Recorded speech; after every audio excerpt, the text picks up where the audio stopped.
Okay, good morning, everybody. It's just gone 10 o'clock, so it's time for us to resume the hearing sessions as part of the examination of the Dover Local Plan. Hopefully everyone can hear and see me okay. I've just had a bit of a technology check and everyone seems to be logged in and cameras and microphones working.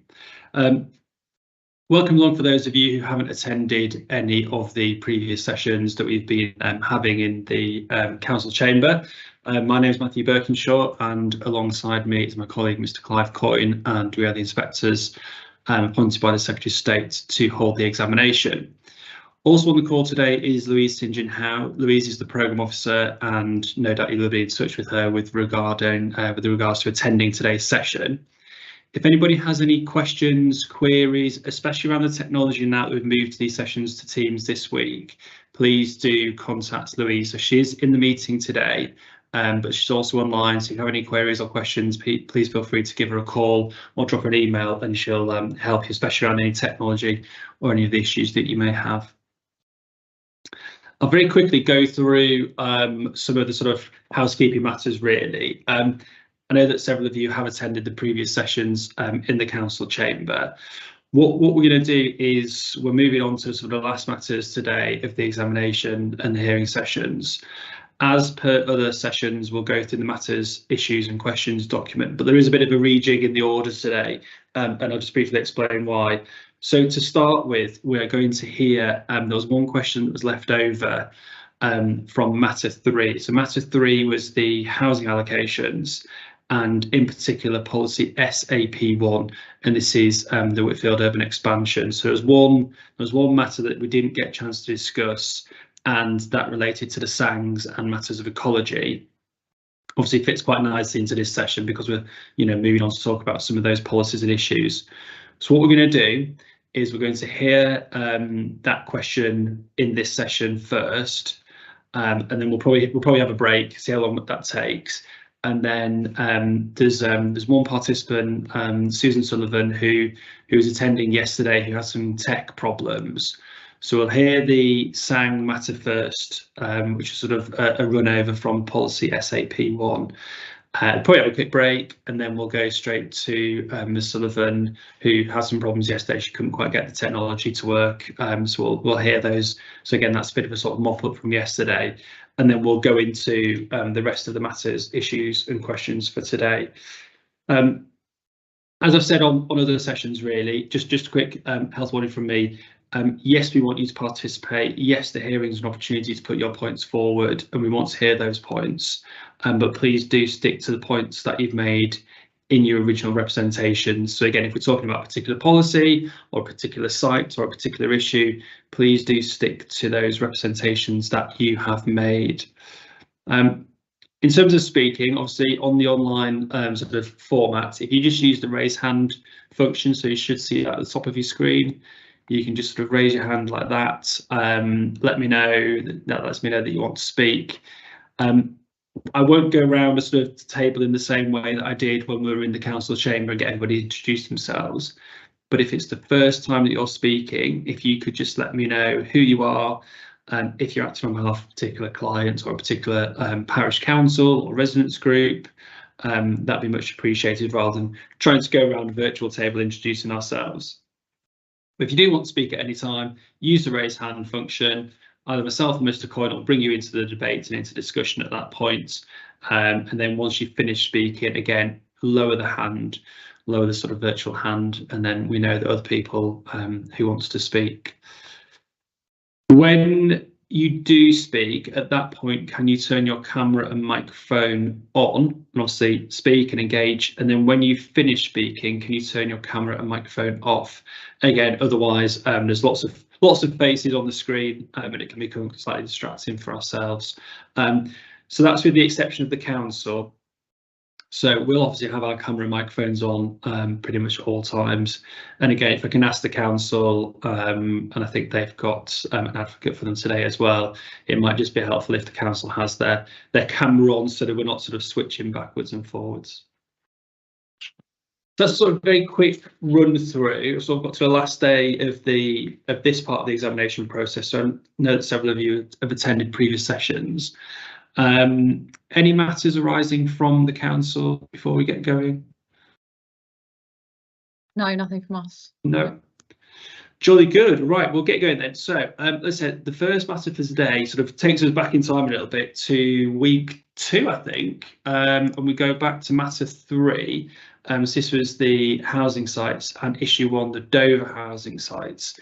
And there was one question within the MIQs which we didn't get a chance to go through in any great detail, and that's question 6. So can the necessary measures be provided on site to mitigate potential impacts on the SAC? And the council's hearing statement talks about, it refers to the habitat regulation assessment, and that makes a recommendation that some suitable alternative natural green space, so when we refer to SANGs, that's what that means, it's referring to alternative natural green space, must be provided at the Whitfield urban expansion. So just to kick this topic off then, please, can I just ask someone from the council just to explain to ourselves and others in the hearing then what the requirements are from the HRA and how they differ from any previous understanding of the issue and the site, and in particular any requirements which are set out in the existing SPD, please. Yeah, thank you. Good morning. I'm Ashley Taylor from the council. Yeah, so as set out in the response to question 6, the HRA recommends that suitable alternative natural green space should be provided on the at the Whitfield urban expansion. Well, at within the zone of influence of the SAC, and particularly at Whitfield urban expansion, given the scale of that development. The recommendations of the HRA then follow through into the requirements of SAP1, which is at criteria criteria L, which identifies and refers to the zones of influence. Those zones of influence have been developed from updated visitor surveys that were carried out in 2021 as part of the evidence base to support this local plan. Now, they provide updated evidence which effectively updates the evidence that was produced in 2010 when the original SPD was brought forward, and which informed the strategy that is set out in that SPD. And the main difference really is that the zone of influence doesn't cover the full extent of the Whitfield urban expansion. So in summary, and as set out in the appendix to the Matter 3 statement, where some detailed discussions have happened with Natural England about this zone of influence and the amount of SANG that's required per population, etc. Overall, that it's estimated at the current time that sort of the total amount of provision is less than was required at the time when it was being considered through the original SPD as a result of those revised zones of influence. So in the council's response, we set out in table 3, that sets out, oh sorry, it's not table 3, on table, it is table 4 on page 12. We set out an estimate based upon how we think the development is going to come forward and the amount of development that will come forward within those zones. Clearly that is an estimate, and that will be, the detail of that and the precise amount will be a matter to be dealt with through the revised master planning process, and also to be considered at an individual application level as the applications come in. So the council considers that that demonstrates that it is possible to deliver the required and necessary mitigation on the site, and therefore meet the requirements of the habitats regulations, and that the detail of that can be secured through the provisions of criteria L of the policy as the master plan and also further planning applications come forward for development on the site. Okay, thank you very much. So I'll open this up because I know that Ospreys representatives are here today, and this is a point that they wanted just to pick up. So I'll go straight to yourself then, Mr. Young, please. Yeah, good morning. Thank you very much, sir, both of you.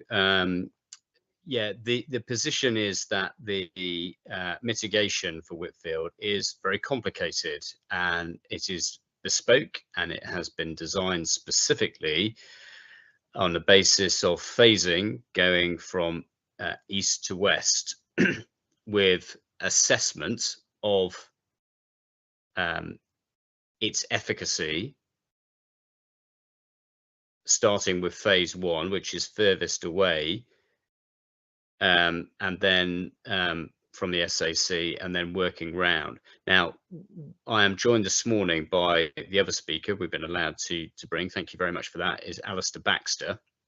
And Mr. Baxter is an ecologist at Aspect Ecology, and he is a director in the company, and he has been involved in this in the original scheme and now. So rather than my words about ecology, it's probably better if you will permit him to just explain how the mitigation that was agreed in effect works, because how it works is the point. It is not possible on the basis of the current understanding with Natural England to then start in other places. That isn't what the agreed position is, and what was agreed with Natural England. So if you'll permit him, could he explain his involvement and how the mitigation works? Yeah, I'm happy to do that, but only in the context then of why the plan is unsound. So in the context of the policy, because in the policy, so policy requires a revised master plan. You know, whether that's a master plan, SPD, we've sort of discussed that previously. And within the policy, it says do a revised master plan, and then as part of that, there's criterion I, which sets out the necessary mitigation that's needed. So yeah, happy to hear that. That's absolutely fine. But just in the context of why the plan is unsound, then, and if so, why it needs to change. Okay, can I just start with that bit, because obviously that's on your mind. Yeah. So the plan cannot proceed. It is unsound because there hasn't been an appropriate assessment of the newly proposed way of providing the mitigation. There is an accepted and agreed way based on the existing SPD and the existing planning permission, which implements that. We have SANG. You've seen the large green area that runs through the site. As you come off the roundabout, you'll see those green areas. So that mitigation is obviously acceptable within the current existing plan.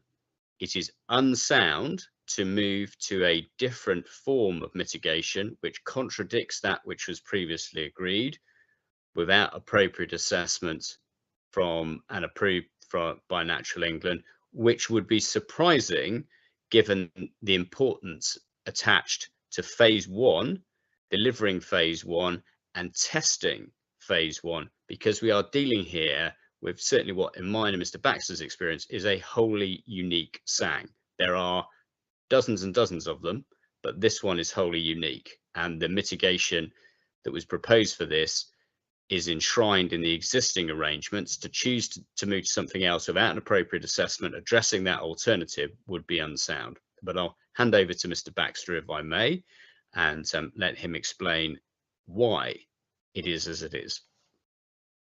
Okay, yeah, and just explain to me then what the differences are then between the two approaches, approach that was advocated when the SPD was done and any mitigation that would now be required. Morning, sir. My name's Alistair Baxter. As Mr. Young has indicated, I was part of the original team to bring the Whitfield allocation forward and the SPD in 2011. I worked closely with the developer, Natural England, and Dover District Council, district ecologist who was there at the time, to work up what would be appropriate SAC mitigation to safeguard Lyddon Temple Ewell SAC, which is just to the southwest. And the southwesterly location is important, sir, in this case, because it is the furthest point from phase 1, which is where development started.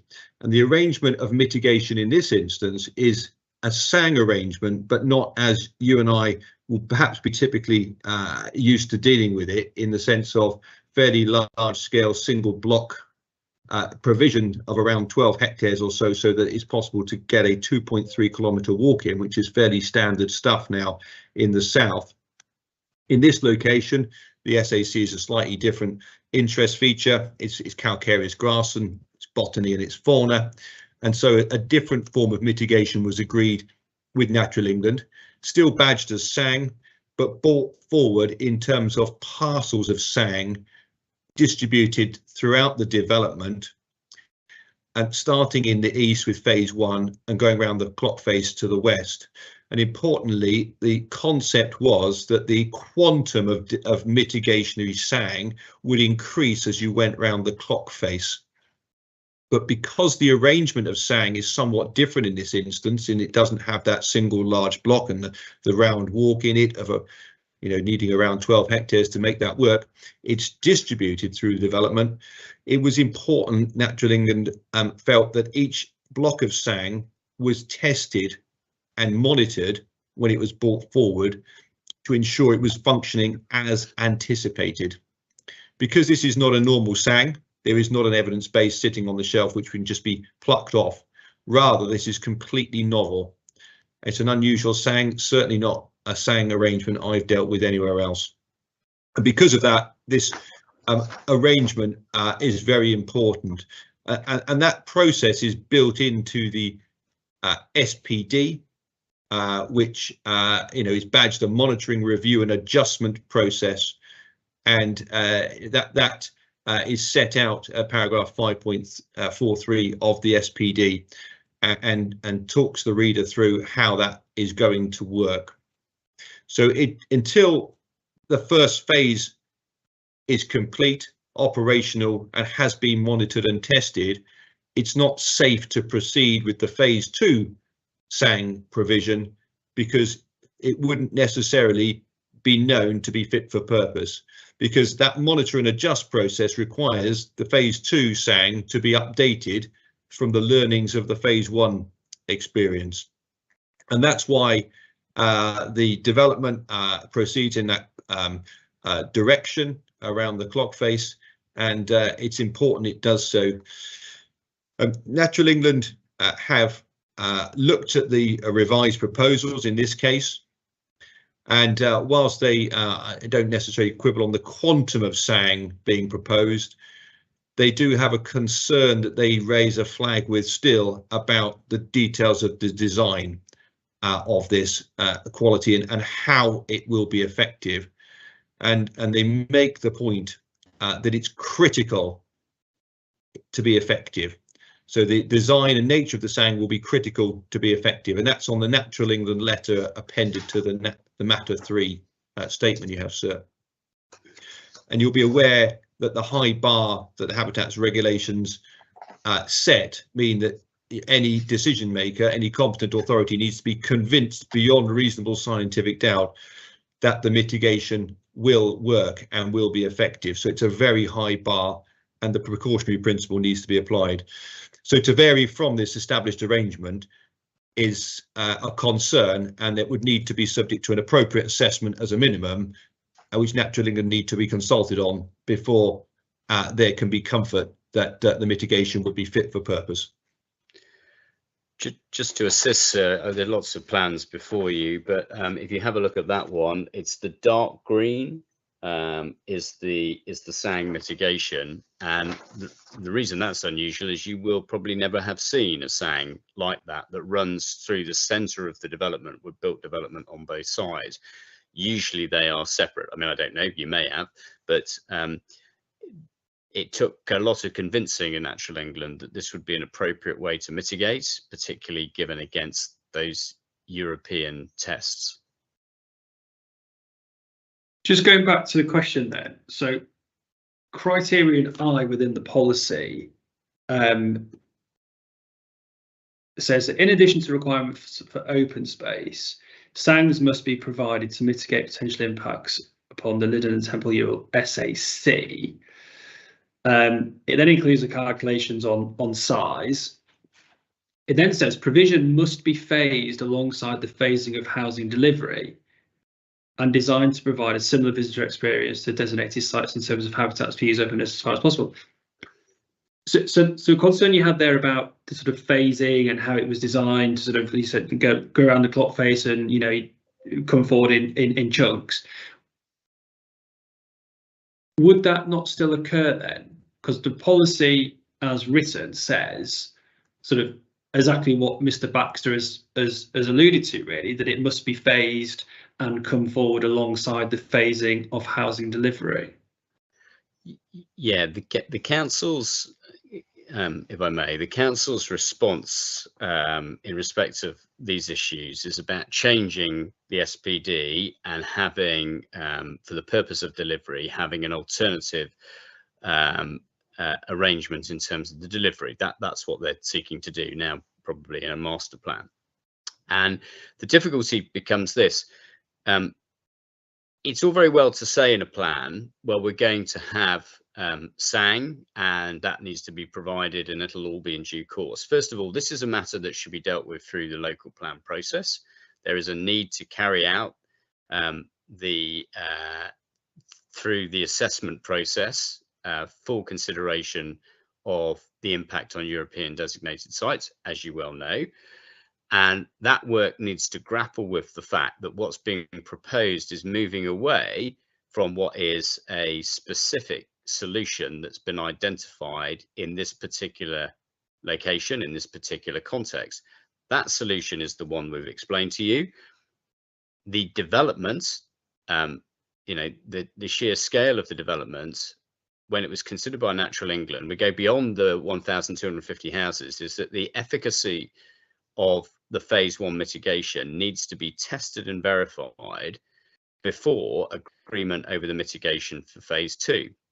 Now that's fine if we were proceeding down the route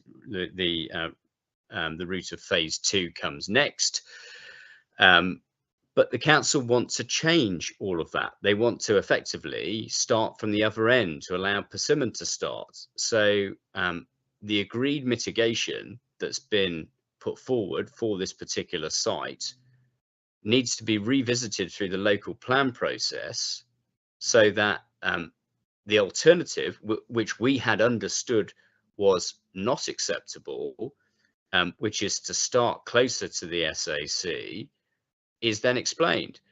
In many ways, once you've already got a solution, if you're going to move to another one, you definitely need to investigate why and how the move to the other one is not going to cause the problems that the first one was designed to avoid.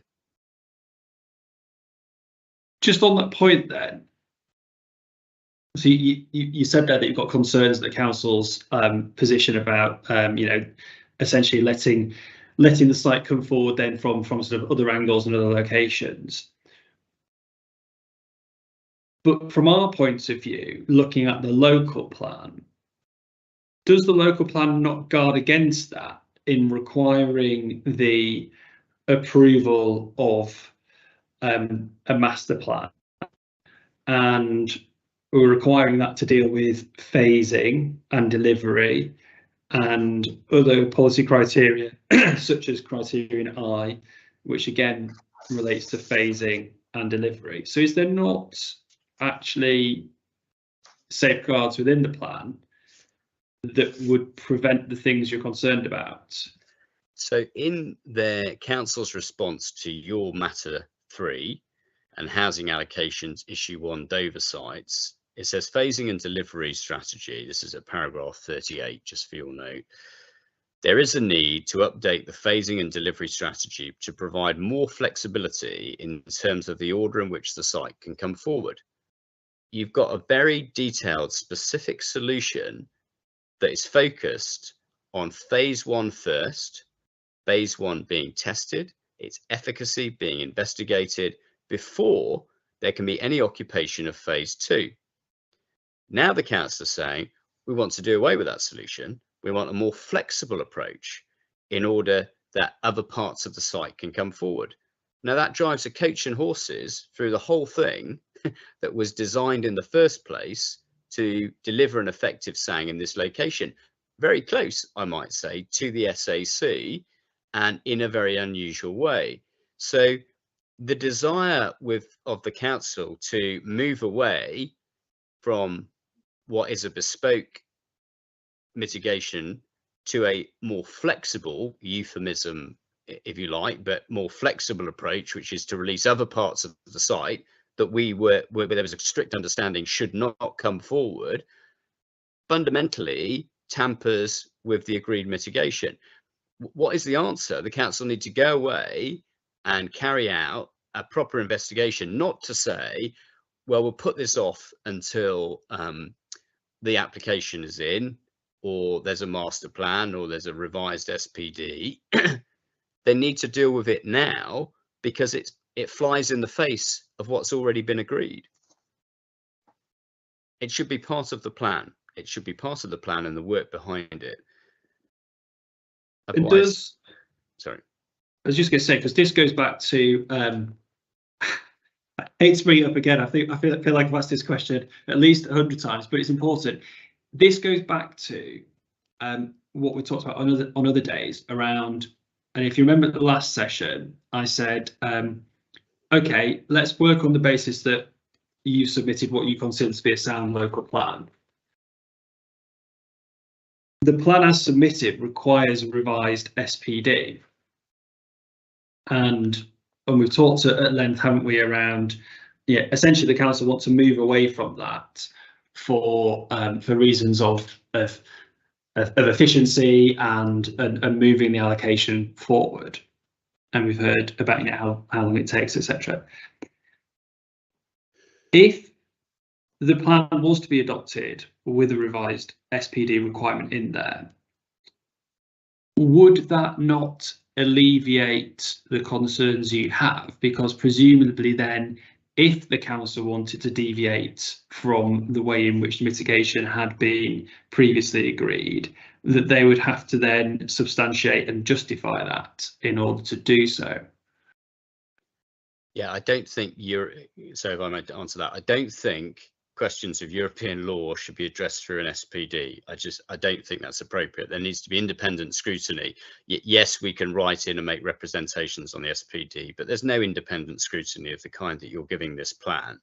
And frankly, it can end up as largely what Persimmon wants it to be, if they are effectively writing it and leading on it. I mean, the correct approach, I would suggest, is that this matter, because we've raised it, this matter is then investigated by the council.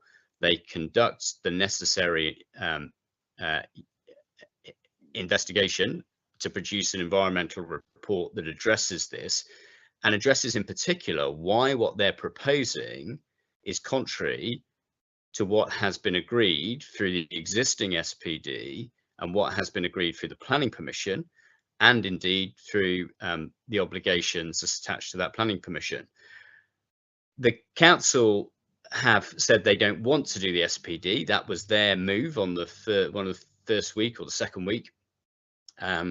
We were concerned particularly about the SPD because of the attempts to, well, I've described, colloquially as its extraterritorial dimension, which is to effectively try to impose retrospectively obligations and requirements over houses that have already been built and houses that have already got planning permission. We were happy with the master plan. In truth, what we want is, something that doesn't contradict the existing permission. So if they go back to the route of having an SPD covering an area that doesn't include my client's planning permission, then so be it. And I see the point you're making, doesn't this need to be, but the SPD and the lack of scrutiny of that isn't a basis upon which to investigate properly a solution to a European designation SAC when one has already been very carefully agreed.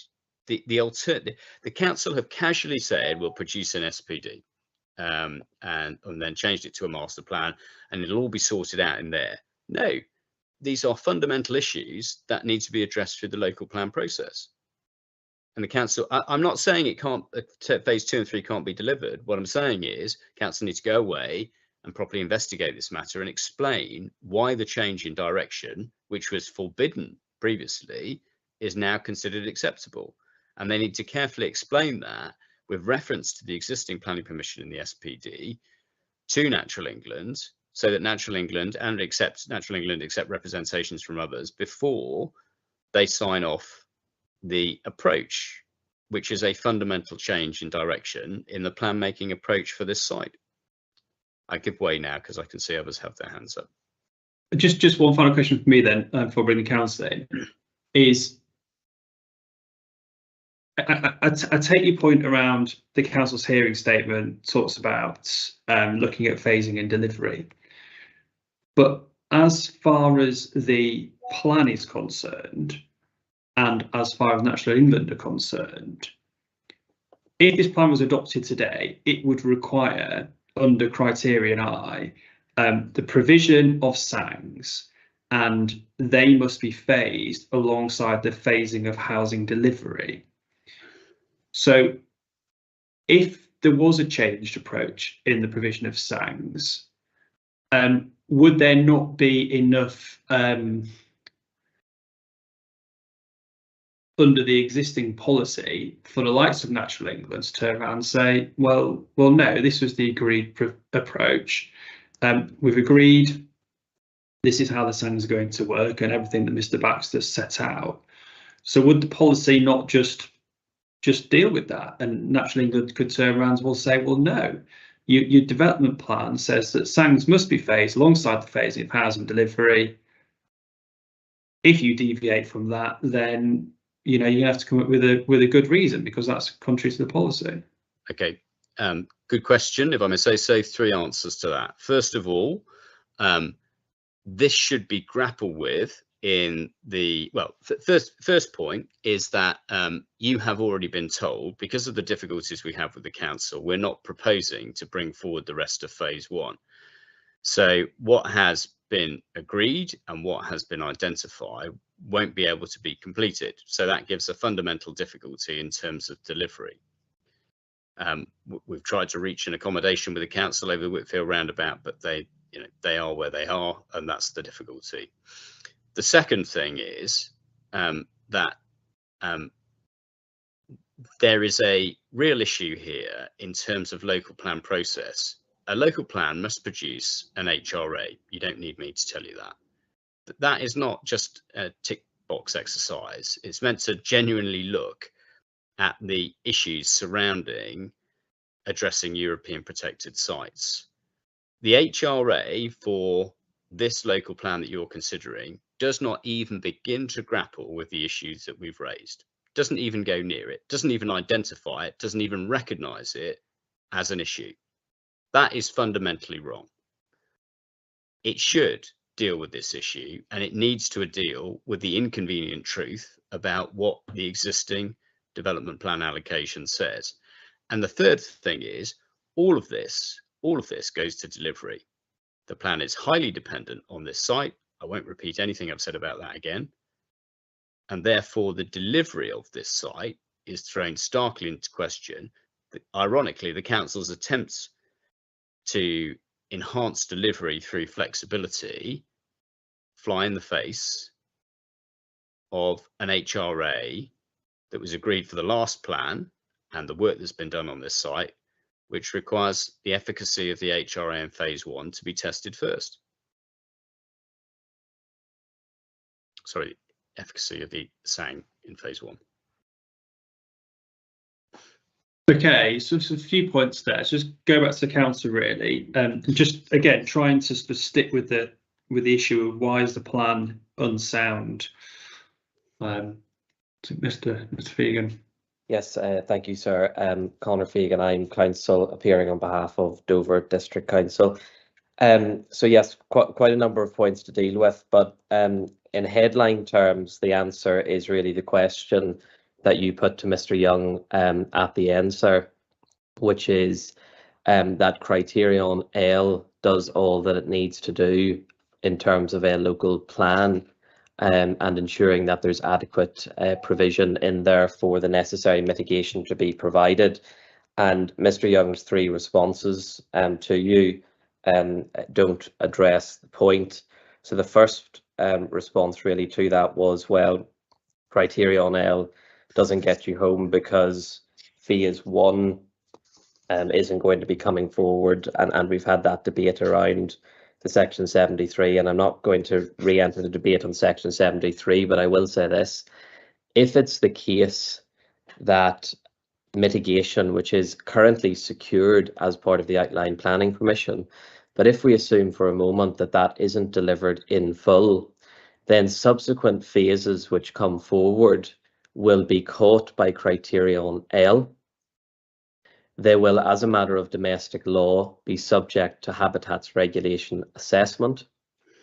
There will be consultation with Natural England, and developers bringing forward subsequent phases will need to demonstrate, with reference to Criterion L and the well-known legal requirements, that the signs that they are providing on their phases are sufficient to mitigate the impacts arising. So they will have to wash their own face when it comes to their phases and ensuring that the mitigation measures are adequate. And we know as well that when we're undertaking habitats regulations assessments at the development management stage, that has to be done on an in combination basis as well. So other phases will be looked at, and the efficacy or otherwise of measures which have been secured through other phases will be taken into account at that level. So the phase 1 point doesn't undermine the efficacy of the policy criterion itself. The second point was there's a real issue in terms of process, and the HRA hasn't grappled with the point. And it was said on numerous occasions by Ms Baxter and Mr Young that the HRA simply doesn't grapple with it. That's not correct. What the HRA does in standard plan language terms is it identifies a likely significant effect, which in this case is a likely significant effect arising from recreational pressure. So it clearly identifies that. It uses zones of influence to do that. And it identifies what the necessary mitigation is. And the mitigation which it identifies is suitably designed signs. And I don't think there's any serious dispute that suitably designed signs are appropriate mitigation measures for recreational pressure. And what it then goes on to say is, because that is mitigation which is being relied upon, it must be secured in the local development plan. And it's secured in the local development plan through Criterion L, which ensures that at the application stage, an adequate amount of sign based on the visitor surveys which have been undertaken and based upon the revised zones of influence will be provided on this site. That's how the HRA is then able to conclude no adverse effects, because the mitigation which it's relying upon to neutralise the recreational pressure has been secured in the plan. And then finally, the third point, well, this all goes to delivery. If you accept my 2 points that I've just made about how all of this hangs together, there is no delivery problem here. It's perfectly appropriate, both in terms of law and procedure, to say in a local development plan, there's going to be a policy criterion that's going to require signs, but the precise design and detail of those signs is going to be worked out through the application stage, where there will be project level HRAs and consultation with Natural England. And that's what this plan ultimately does. In terms of the sort of general point that's being made and the suggestion that there's some radical change really between what was previously agreed in the SPD and what is now being proposed, we don't accept that characterisation. Taking a step back again, what the SPD and the core strategy and the evidence base sitting behind that said was there's a problem or a potential problem when it comes to recreational pressure on this SSE from the Whitfield Urban Extension. Just like this HRA, what it said was the answer to that is suitably designed signs. And it set out in a table in the SPD, table 5.5, it broke down where those signs were going to be. And what it said was the design of these signs means that it will all have to be very carefully monitored in the future. Now, none of that is inconsistent with the approach the council is now taking, which is again based on signs. And when subsequent phases of the development come forward, if Halsbury Homes is particularly exercised about the fact that some of the signs in the earlier phases might not be effective, which seems to be their main concern, then when those later phases come forward at the project level HRA stage, they can make those points. And if the points are good points, then more sign will have to be provided on those later phases. None of this is insurmountable difficulty in terms of how this is dealt with. This is straightforward, adaptive dealing with these matters at the project level stage with a clear and coherent policy framework in place. But in terms of the soundness of the local plan, really the key point is all of the evidence base is saying a really straightforward point, which is recreational pressure, you need signs, and there's policy criteria in place to ensure that those signs will be delivered. And that's enough for the purposes of the local development plan.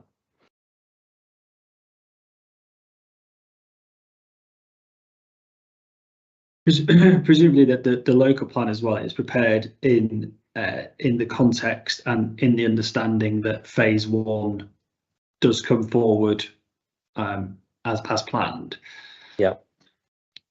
And I know that it's sort of, you know, without getting into section 73, and I know that process is ongoing.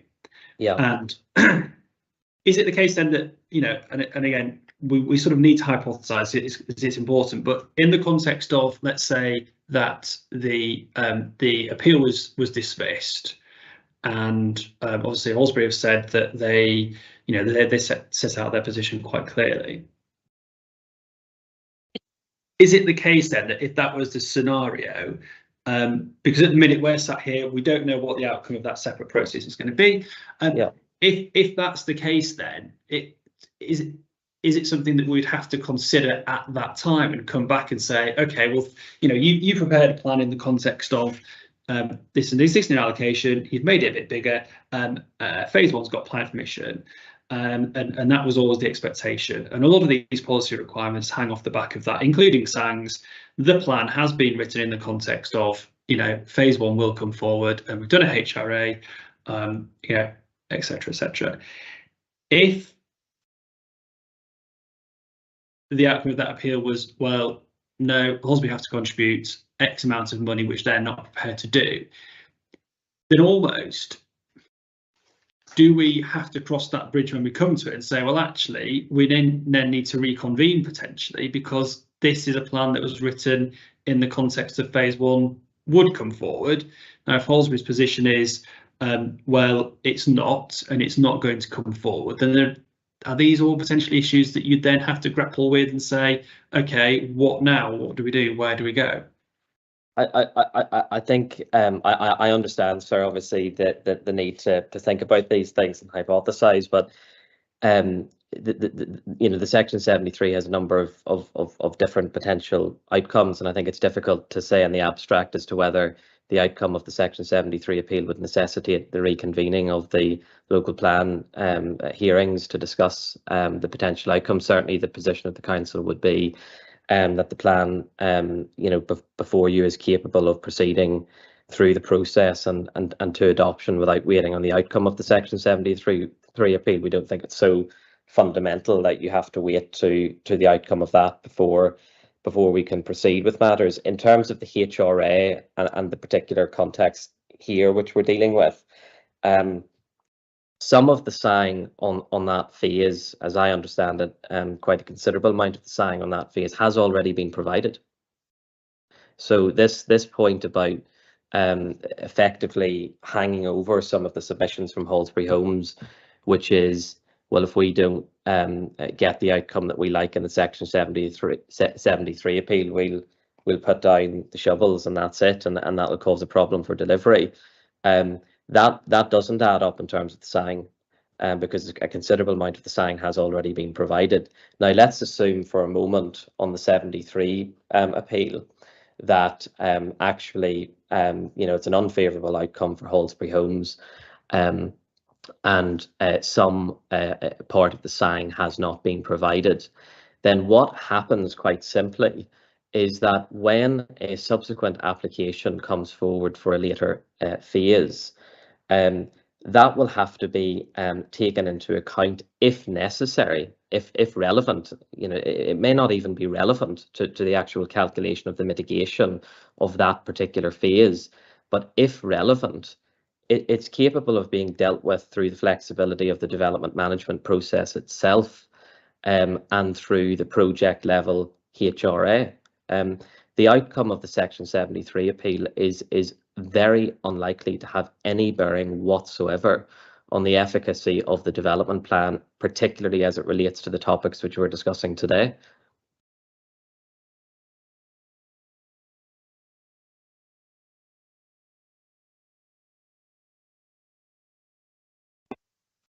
Okay, thank you. Mr. Young, any comments on that?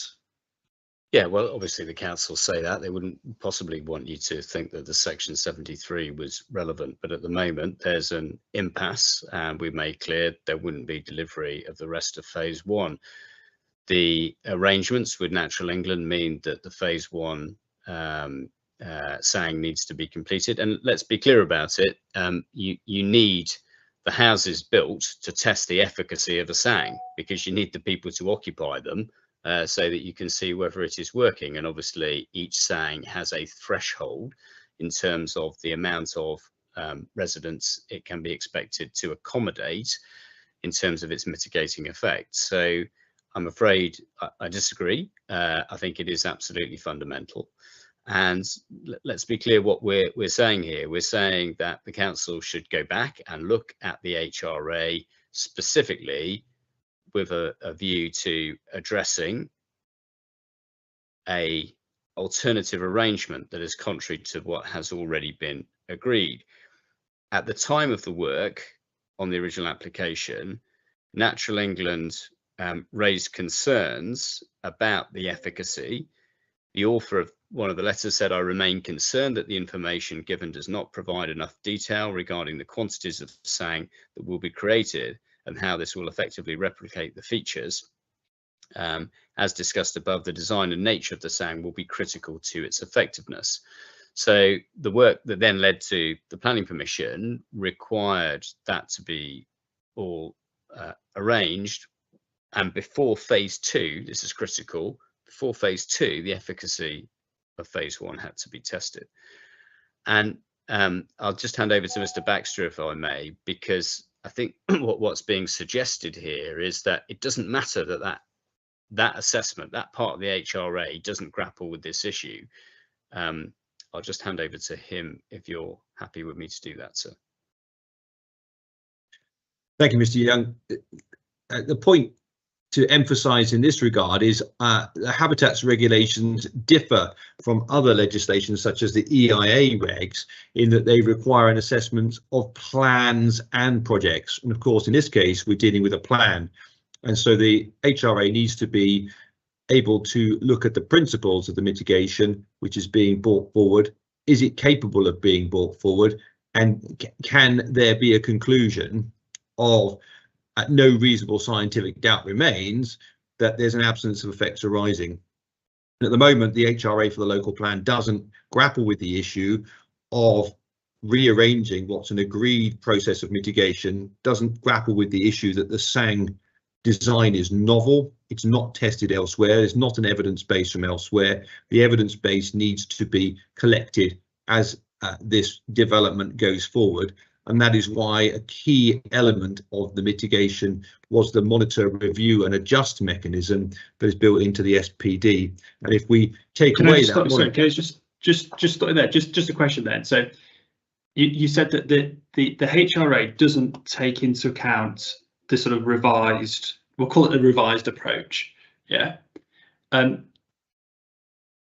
does, and it's here to test the local plan.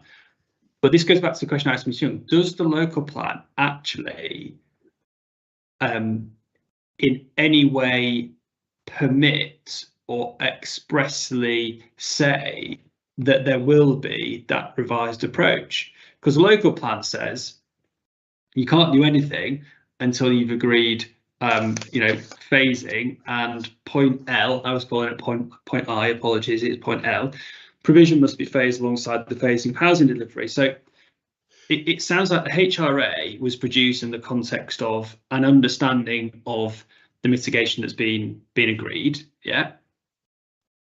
And we've talked a lot about, well, there needs to be a bit more flexibility. There needs to maybe be a bit more of an approach to phasing and delivery. But to go back and look at the plan, appreciate your concerns, but does the plan actually say that? I don't think it sets out the order of the phasing, which is what is critical in this particular instance. So well, it says phased alongside the phasing of housing delivery, which to me seems to sort of say exactly what you've been saying about, well, this was the original mitigation. It was, phase one comes forward, you provide these areas of SANGs, you then move in a logical order through the site. And I take your concerns and sort of apprehension about what may or may not happen, but from a local plan perspective, I'm struggling to understand why the local plan as submitted, and I appreciate that, yes, the council have written things in hearing statements, but the local plan as submitted, why would that result in the concerns that you have? I think it's the vagueness at the moment, sir, is that the statement phased with housing doesn't say where the housing is going to come forward. The principle of the mitigation in this case, which was agreed in 2011, and there was a lot of negotiation and discussion and analysis at the time, is that the development starts in phase one, which is furthest from the SAC, the lowest risk location. And so the learnings and monitoring from that phase one development can then inform phase two and so on round the clock phase, so that the highest risk development, which is last on the phasing plan, closest to the SAC, has the benefit of all those learnings and any SAC mitigation adjustment which has been necessary as the development has proceeded round. So it's allowing time for that to occur, which is what gives the certainty, because we're not dealing with a standard mitigation measure in this case. Could I just add something? So I just hold up my SANG plan, if I may, and it was suggested, well, by Mr. Fegan that it's completed. No, we have the SANG here, if you can see that area here. What we don't have, oops, something's come across my screen, is we don't have the SANG here. Okay, now SANGs need to be a certain size. You can't just have a tiny SANG. You've got to have a SANG so you can complete a circular walk or a walk of a certain distance. The solution here was that particular SANG, which is very urban as opposed to being in a rural context, replacing the pressure that normally comes for people using it, should be tested to see if that was effective.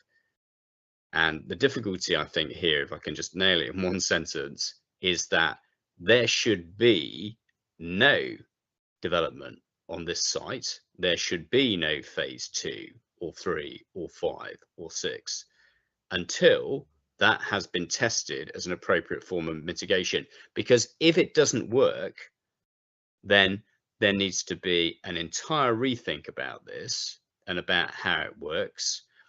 And this should all be addressed in the HRA for the local plan. So the HRA would then need to explain why an alternative arrangement is appropriate, why there is no longer a need to test phase 1, all of which was agreed, why what shape they're going to take, and why they will overcome it when you are so close, so incredibly close to an SAC where people like to walk and recreate and where the problem arises. So you won't have anything by way of a solution unless phase 1 is tested, because that's what Natural England wanted in this instance. And we've got no evidence that they're happy with any alternative as opposed to what's been agreed. The chronological sequence was east to west. What's being proposed now seeks to include a lot more central and western parts. The very thing we were told should not be allowed. just to wrap up then, I'll go back to council, but just to wrap up on this issue. But the policy requires the phasing to be agreed, and it sets that it must be phased alongside the phasing of housing. If an alternative scheme for the provision of SANGs came forward, is there not enough within the policy for Natural England to turn around and say, well, no, this isn't what was agreed. We agreed you'd do phase one. We agreed that you'd test that, and we agreed that you'd monitor that, and that would then inform phase two. So I'm sorry, but your phasing isn't appropriate. We object, council. Thank you very much. Absolutely. And now the Whitfield plan and the heart of the Dover plan isn't delivered. You've got a plan. I mean, the HRA is not designed to be just, as I say, a tick box exercise. It's meant to investigate whether there will actually be an efficient. I mean, you could write an HRA that says we'll do a SANG. It could be one line and that's all, but they don't say that. They investigate the ability to achieve SANG, where it will be achieved, how it will be achieved. And in this case, it would need to investigate why alternatives to that which have already been agreed. And that is the challenge point, isn't it? The point at which there is an existing arrangement. To what extent did the council investigate an alternative which contradicted the existing arrangements that have been agreed by Natural England? Because there is no evidence to that effect. Okay, thank you very much, Mr. Fegan. Yes, thank you, sir. You could just deal with Natural England first, because I think one of the points that hasn't been raised, which is quite important for you as a decision maker to take into account, is we do obviously have a statement of common ground with Natural England on SAP1 in particular, and they raise no issue with SAP1.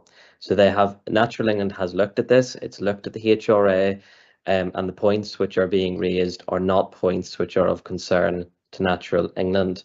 And we know the standard position that when you are in HRA territory in particular, you are entitled as a decision maker to give very significant weight to the views of Natural England on these matters, absent cogent reasons to the contrary. So the very fact Natural England are not raising the objections which you are hearing is something which is quite important to bear in mind. The points which are being raised really about the SANG are quite detailed points, not about the principle of the approach which the council is taking. And by the principle of the approach, I mean this, that there is recreational pressure identified as the likely significant effect, and SANGs are identified as the solution. No one is seriously disputing that as a principle which is acceptable. The local plan through Criterion L then gives some teeth to that by ensuring that at the development management stage, there's adequate provision in the plan for the council to insist on those SANGs to be in place, and for Natural England to raise an objection, as you've put it, sir, if they are so minded to do so.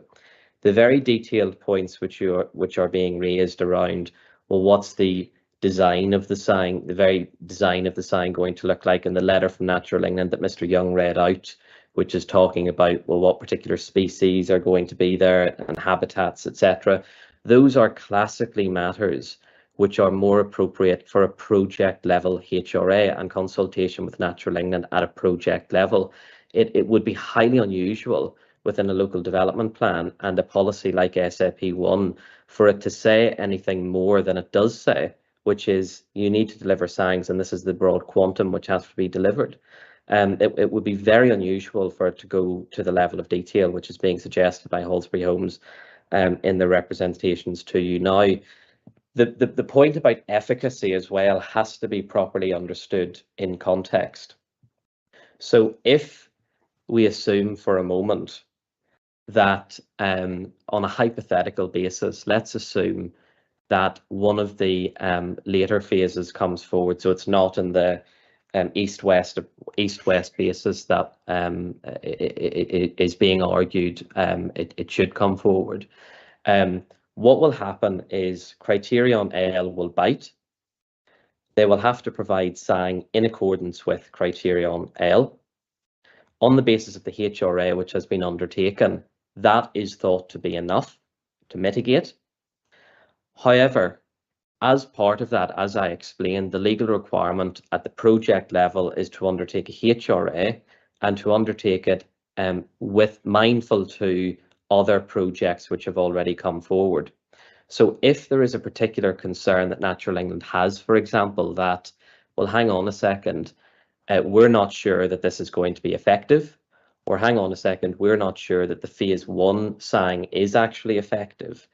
That is a matter which is thrashed out through a project level HRA at that particular stage. But there is nothing unusual about that process being followed and that being dealt with more appropriately at that stage.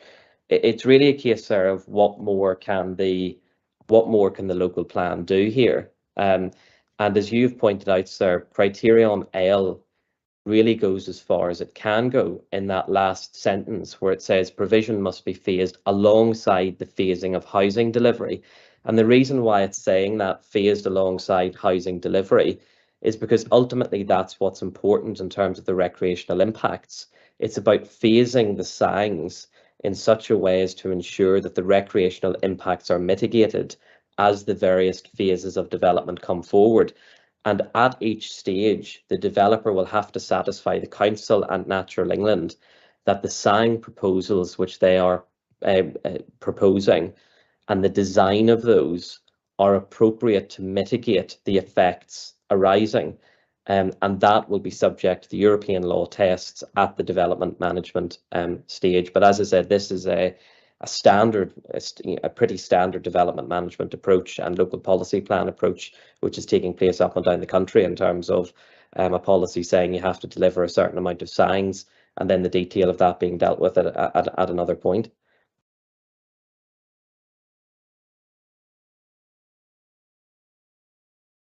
Mr. Young? Just briefly, sir, it was suggested that, you know, Natural England haven't objected. Natural England don't object because they've no information of the proposal to change the phasing, as this isn't addressed in the local plan HRA, so they don't know about this. And it's important to be clear about the phasing, about where the different phases are in their proximity to the SAC. The whole phasing was designed to be away from the SAC and then to deliver it in a particular way. So Natural England needs to be informed of what is proposed, the change of direction. That is not in the council's HRA. It is wide open to criticism. Just fine for me, Mr. Young, just on that point, and I don't mean to labour it, but does the local plan change that phasing or change that approach? I know you referred to the council's hearing statement and what's being said at these hearings, but does the local plan actually do that? Does the local plan say this was originally envisaged and actually you can have this? Yeah, so I'm just going for my copy of the local plan, and I'll have to look at the precise word. I mean, your point is, although the council are saying these things in their hearing statements, you know, it isn't actually part of the plan to change the phasing. Yeah, I mean, first point is, you know, you shouldn't be saying in hearing statements things that are contrary to the plan. That's a challengeable point. But as far as the actual policy is concerned, if I just turn that up.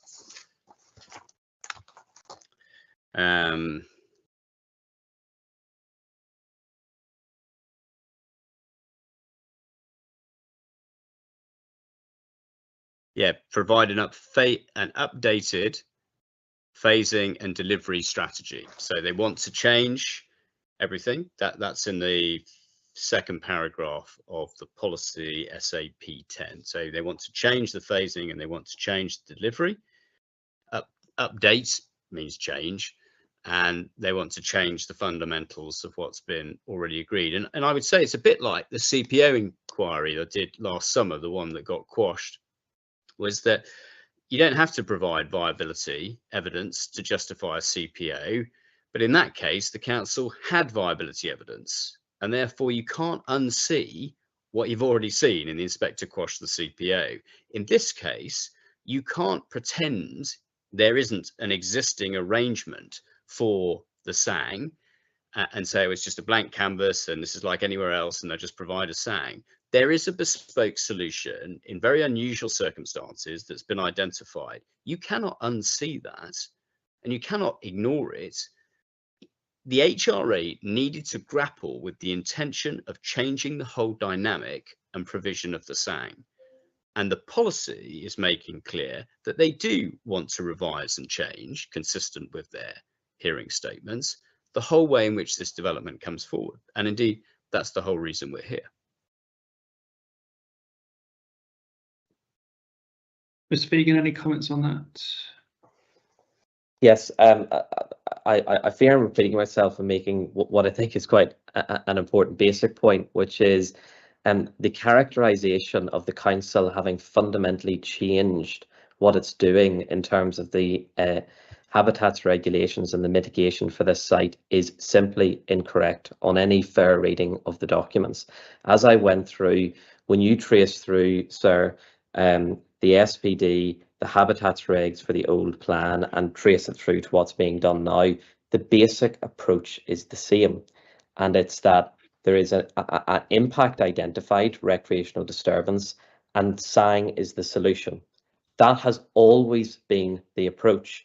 Yes, the original SPD set out precisely how that was going to be done. The local plan now before you on the basis of revised zones of influence, which have been undertaken as a result of visitor surveys in 2021, and slight differences in terms of the quantum of development, mean that the amount of SANG is slightly different, but the overall approach has stayed the same throughout, and there has been no fundamental change to that. Now, the design of the SANGs is something which is there was a green infrastructure plan associated with the SPD, and the design of the SANGs is something which was always going to have to be looked at the application stage. The idea that the detail of SANGs can be fixed at plan level or SPD level and would not be subject to detailed consideration, debate and consultation with Natural England at the development management stage is simply incorrect. It's not what the SPD does, it's not what the core strategy did, and it's rightly not what this plan is doing either. So, sir, I would urge you to when you do trace it through in that way, and the characterization which ultimately lies behind the submission being made this morning, that there's some radical change in approach from the council that requires detailed HRA, is unsustainable on the facts. There is a paragraph in the plan actually, and it's in the supporting text to SAP1. It says that currently, this is paragraph 4.74 on page 105. Yeah. It says the currently adopted SPD required phasing the site to follow an east direction around the existing settlement of Whitfield, some of the things we've talked about. Whilst this phasing and development is most likely due to delivery of the main piece of highway infrastructure, the updated phasing delivery strategy does not need to strictly follow this pattern if it can be demonstrated that each phase can be delivered with the necessary infrastructure. Yeah. Yeah. So in the context of SANGs, is what we're talking about today. Yeah. I think bluntly, has that point, and I think maybe the point that Ms. Young was getting to, correct me if I'm wrong, but has that point been lost then on Natural England and the HRA authors? No, it hasn't been lost on them, sir, for this reason, which is that sentence hangs together when it's read fairly. What it is saying is simply that the phasing doesn't have to strictly follow the pattern, but this is the important part. If it can be demonstrated that each phase can be delivered with the necessary infrastructure. So if we translate that into habitats regulations language, it is saying that although the original phasing followed that east-west direction, if it can be demonstrated that there is some other way of doing it, and that is consistent with the delivery of the necessary infrastructure, in this case, the delivery of suitable SANGs, then there is no objection to that either in law or in principle. So as I explained, if, for instance, a later phase, if I can put it like that, was to come forward first, We're not suggesting that is going to be the revised phasing, because that's a matter which will have to be worked out in due course. But if a later phase did come forward first, ultimately what would have to be demonstrated is that the sign being delivered as part of that phase was sufficient to mitigate the adverse effects. Now, if it was the case that Natural England was not content and took the view, well, this isn't good enough, we don't think the efficacy of this has been established, then that is something that's dealt with under Criterion L, and there's suitable policy control for that. But it would be wrong to foreclose the possibility that an applicant could come forward and conceivably demonstrate that they are providing adequate sign, both in terms of quantum and quality, such that there was no impact from recreational disturbance from that particular development.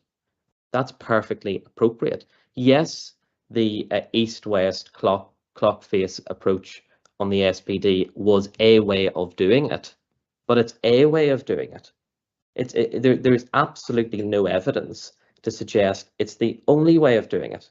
It was a single way of doing it back in the SPD, but now the plan is saying there is the flexibility built into the process, as we have discussed and went through in various sessions, that if someone comes forward and is able to demonstrate, consistent with Criterion L, to the satisfaction of both the Council and Natural England, that there will be no adverse effects on designated sites, there is absolutely nothing objectionable about that as a matter of habitats regulations. Okay, Mr. Young. Yeah, I mean, I can't believe what I'm hearing, really, which is to sort of somehow suggest that this whole policy for the urban Whitfield urban extension isn't actually going to be that much of a change. I mean, the wording of the policy, you asked me to focus on that. So the second paragraph, a new revised supplementary planning document. Well, you wouldn't need anything if you weren't changing it. So they want to produce a new document, now might be a master plan, will be required incorporating the proposed extension of the site. Fine, that's fine, but it doesn't stop there. This will set out the quantum and distribution of land uses, access, sustainable design and layout principles, in addition to providing an updated phasing and delivery strategy for the whole site. For the whole site, not the extension, which is the basis upon which the policy might be restricted, and we couldn't complain about that. There's intended to be an updated phasing and delivery strategy for the whole site. So let's not pretend that there's no change here or nothing's going to happen. The whole reason for SAP1 is for an extension and for changing the phasing and delivery of the whole site. Simple as that. Now, Natural England have not been told about, it said, oh, well, they haven't objected, they've seen that.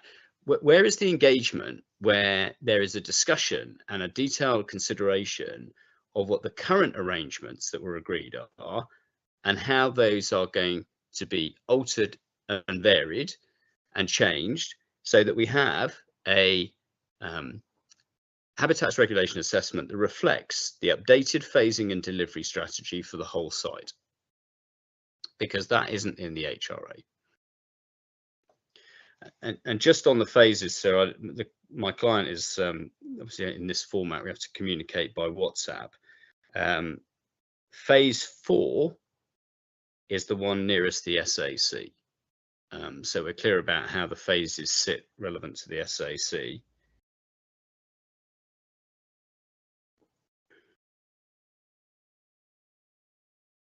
Okay, Ms. Taylor.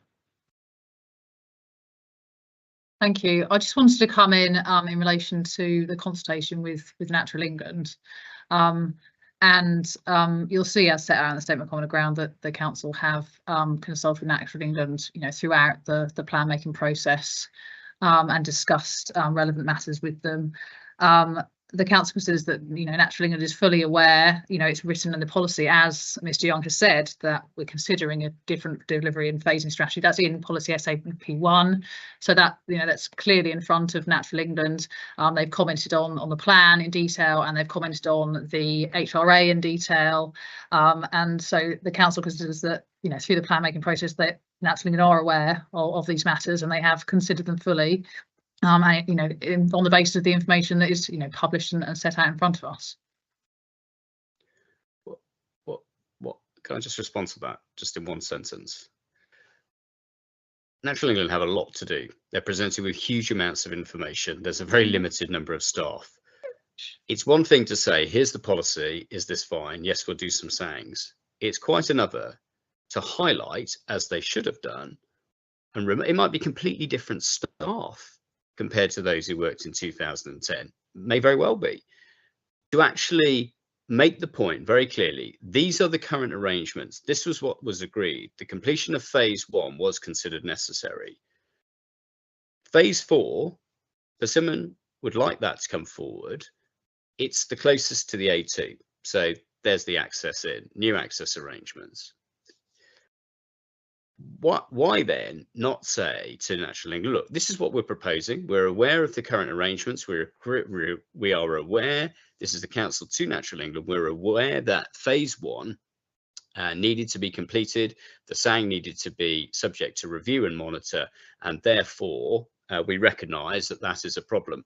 The reason and how we're going to overcome this with phase 4, which we accept is the closest to the road and closest to the SAC, which we accept, you said last time wasn't acceptable and is the very last place that you should be developing because of its proximity to the SAC.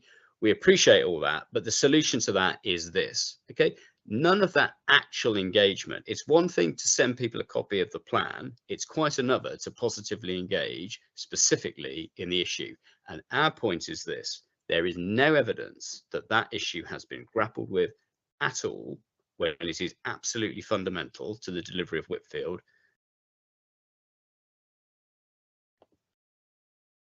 Okay, any final comments from the council? This want to wrap it up and move on, really. Yes, I just wanted to come back on Mr. Young's comment about phase 4 and the proximity of that part of the site to the SAC and the phasing, that there is absolutely nothing in any of the documentation the council produced to suggest that that is the part of the site that will be coming forward first, or that is what the delivery and the updated phasing strategy will be. As set out in the policy, the revised master plan, or SPD, will set out what, will look at that delivery and phasing. That is not, there is no specific proposal here. There's nothing to say it's going to divert that much significantly from the current phasing, but the council is proposing to add some flexibility, but there is absolutely nothing to say that that's the way it's going to come forward. And as Mr. Fegan has already said, given that, the detail of the mitigation and the way that's phased needs to be dealt with at the next stage, as is required by the criterion in the policy.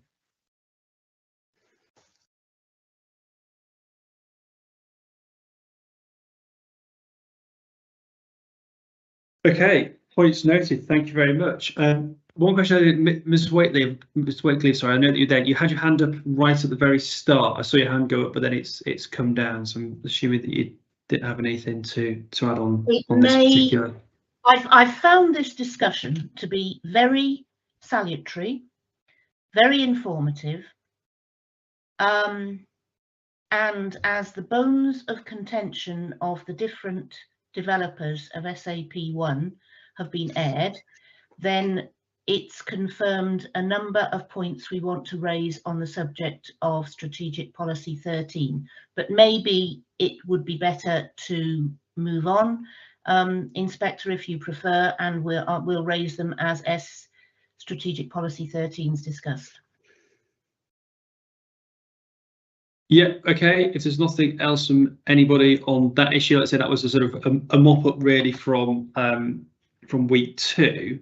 That says obviously lots for Mr. Coyle and I to sort of grapple with there, but appreciate your your thoughts and input into that one. So we'll take a break. We'll come back. We'll then hear from Ms. Sullivan, who couldn't get online yesterday, and then we'll move on with the remainder of the policies around the matters to discuss today. So we'll take a break and we'll resume back at 11:40. Is that okay for everyone? Yeah. Okay, thanks everyone.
Okay, thanks everybody. It's 11:40, so we'll resume and continue. I want to go to Ms. Sullivan next.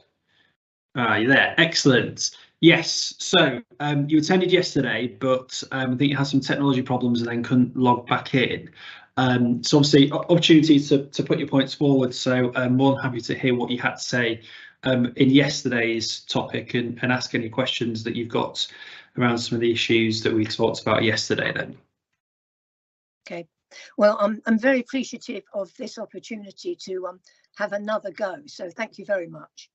I'd like to first bring up the question of policy relating to Betsanger Country Park. There's evidence when the park was first taken over by Quinn Estates, the council was in favour of it being developed as a tourist destination. But we also know that it's designated as a country park and it has restrictive covenants on the land conferred by Homes England to that effect. We also know that it's an asset of community value, and under the terms of the original planning application for the park, it should have been designated as a local nature reserve. And moreover, the Open Space and Sports topic paper of 2022 lists it as protected open space. So from my point of view, there are mixed messages regarding Betsanger Country Park.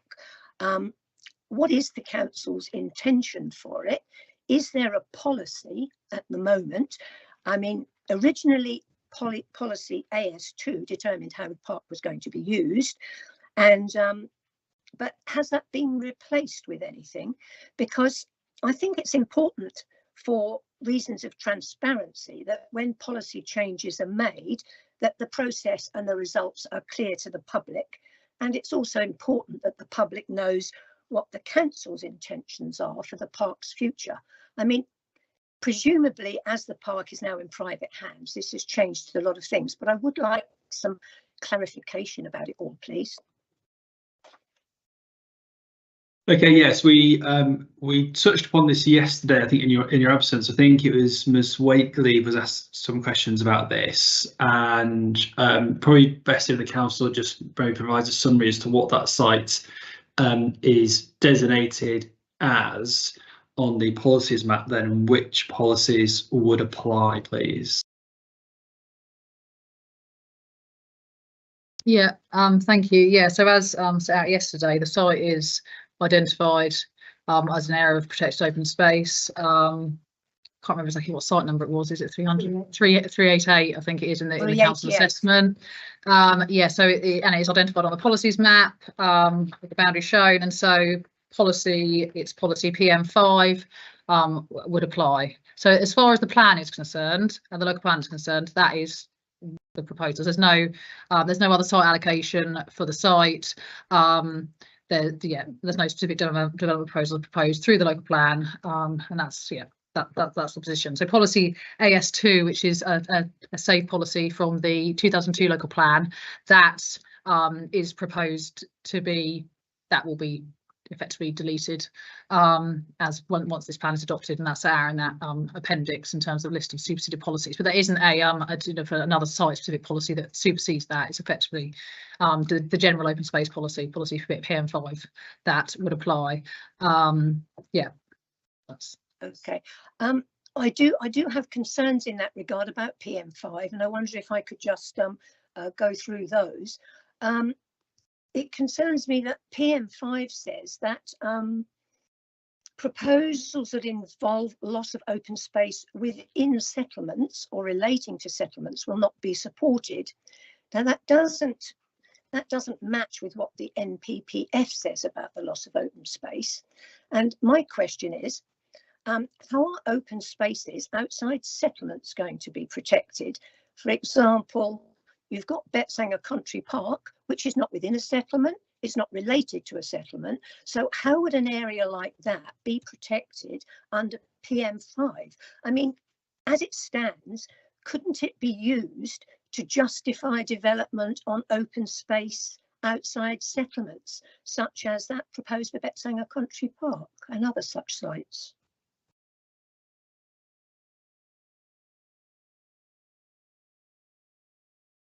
Yeah, just so you're aware, obviously, I know that you sort of missed a session yesterday. We did go through PM5, and I sort of tasked the council, and again, they can correct me if I'm wrong, I'm sure this was one of the policies that I tasked the council with having a look at to make sure that it does reflect national planning policy. So I'm not sure if you want to add anything further to that, but yeah, just on that point about within settlements then.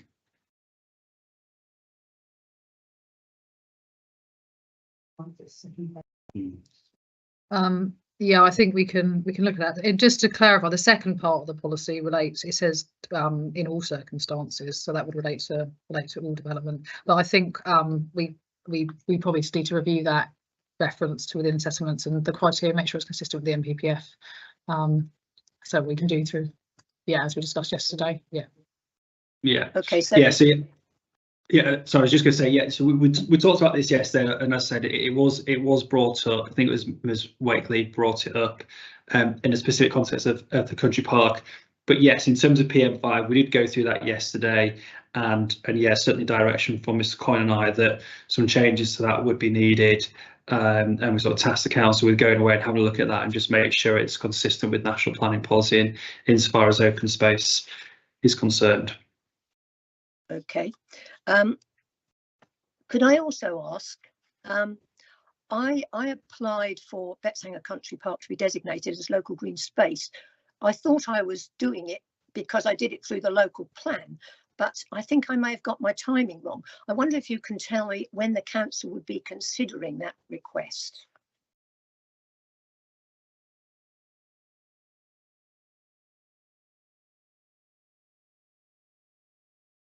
Do you want me to come back on that? Yeah, so again, we did touch on this yesterday. The council has considered the designation of local green spaces, and at the Regulation 18 draft plan stage, we did a target call for sites to request sites we put forward, and all sites that were put forward to us at that stage have been assessed, and those that are considered to meet the criteria are proposed for designation set out. And those that identified at paragraph 6.7a of the plan.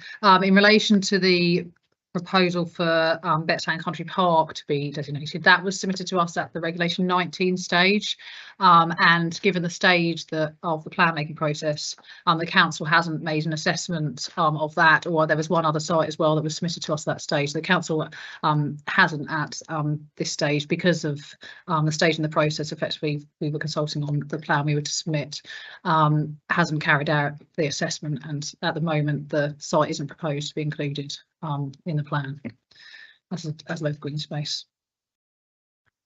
Could I just ask why did it not meet the criteria? As I said, we haven't assessed it just because of the timing and the stage that we're at. So it hasn't. We haven't made, the council has not made that assessment of those two sites that were submitted to us during the Regulation 19 stage. Okay, thank you. Could I just bring up one more point, still relating to open space in PM6. So according to the NPPF, this policy should plan positively for the provision and use of community facilities, including shared and open spaces. However, in 699 of PM6, we're told that this policy does not cover open spaces, and that this is covered by P5. But of course, as we've seen, P5 only covers protection of open space within or related to settlements. So once again, where is the protection for open space outside settlements?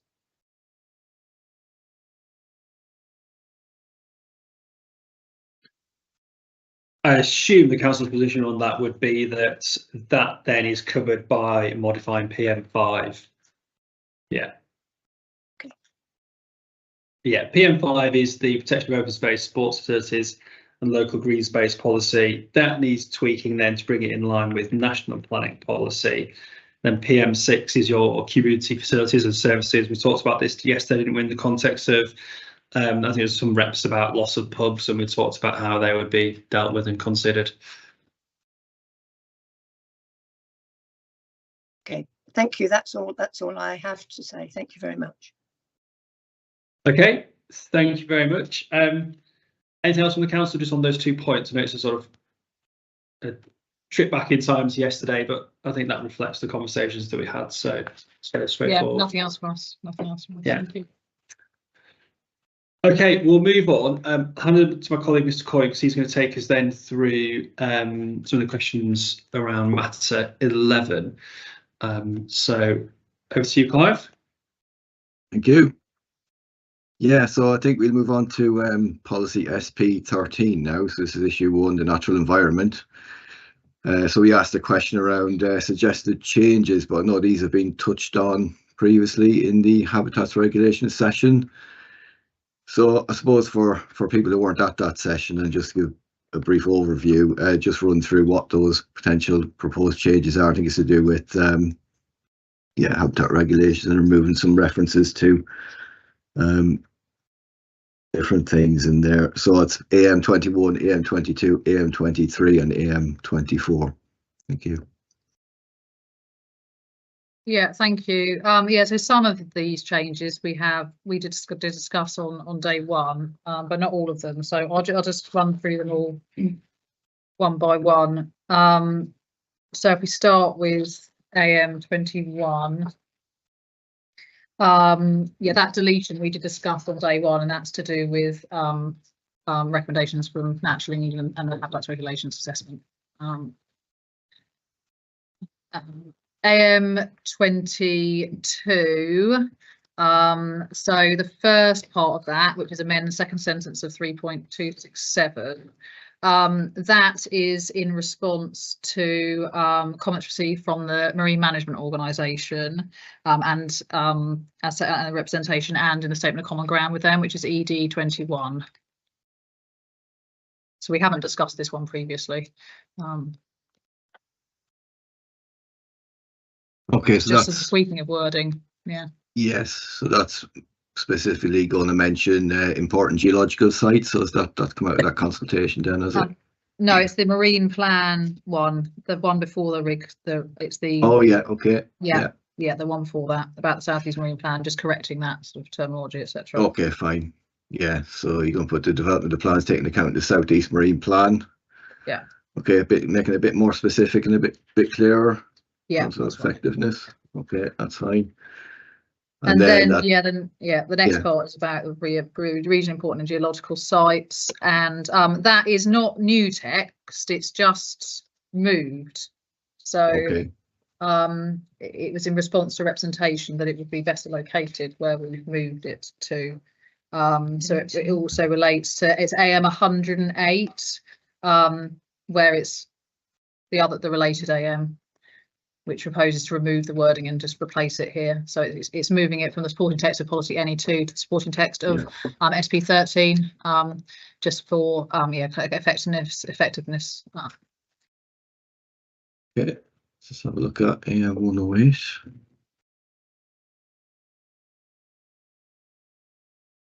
Okay, so you've changed the second paragraph policy NE2 as well. Okay. Yeah. So go ahead. Yeah, the next part of AM 22, which is the reference to Plan B, which is a request by KCC in their representation. And so we'd set out a proposed modification in AM 22, but KCC were not happy with that modification. So a slight revision has been proposed to that, and that is set out in the Statement of Common Ground with KCC.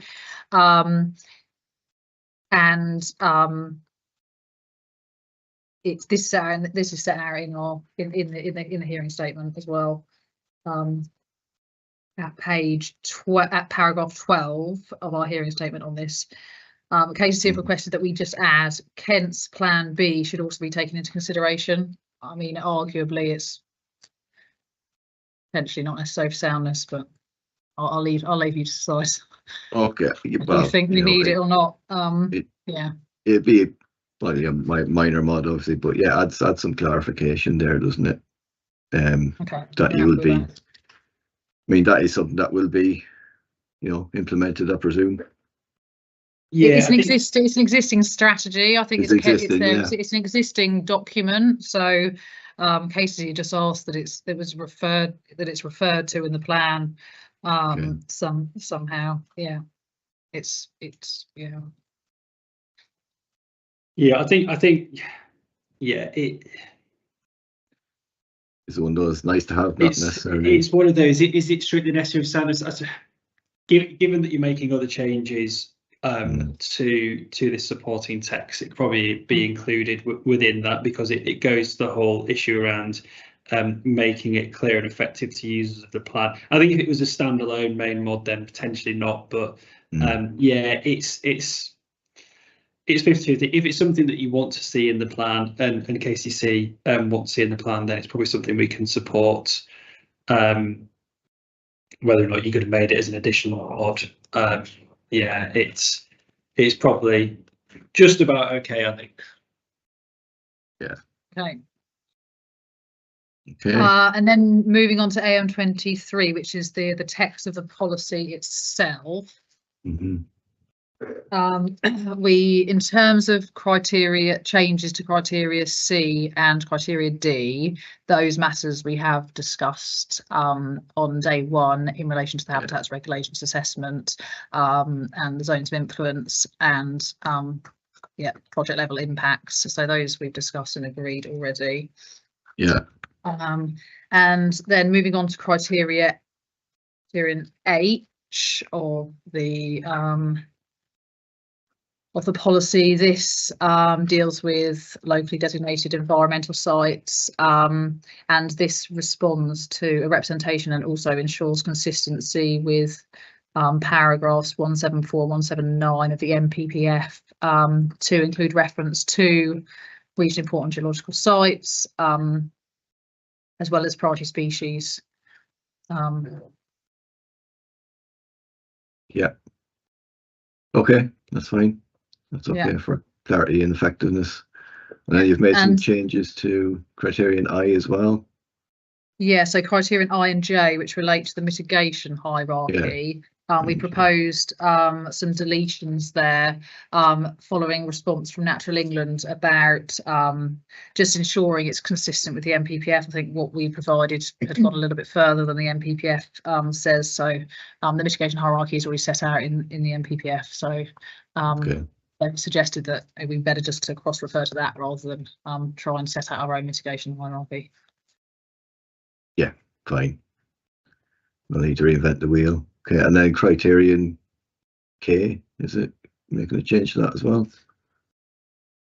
Yeah, so this is just to well, we've proposed to change comply with. I think that's a general thing we need to do across the plan in terms of other documents and things. So I mean, at the moment we said take account of, but I think probably we're saying have regard to across the rest of the plan now. So we might look at it saying maybe to, for consistency that might be. Okay. I mean, there is a cross-reference to policy SP14, so it would need, as well as supporting documents, the Dover Green Infrastructure Strategy and the Local Age Recovery Strategy.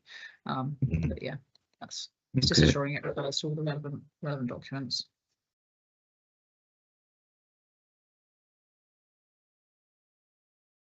And then moving on to AM24, which is changes to the text that follows the policy in the implementation section. Changes to paragraph 3.280. Again, we discussed that already, and that relates to the changes to the criterion in the policy that we've discussed already, as well as the changes to the next paragraph. Again, that's all to do with the HRA. And so is the additional paragraph in relation to Dover to Kingstown SAC. We discussed that on day one in relation to the mitigation proposed there. So I think we've discussed all of AM24 before. Yeah. There we are. Okay, thank you.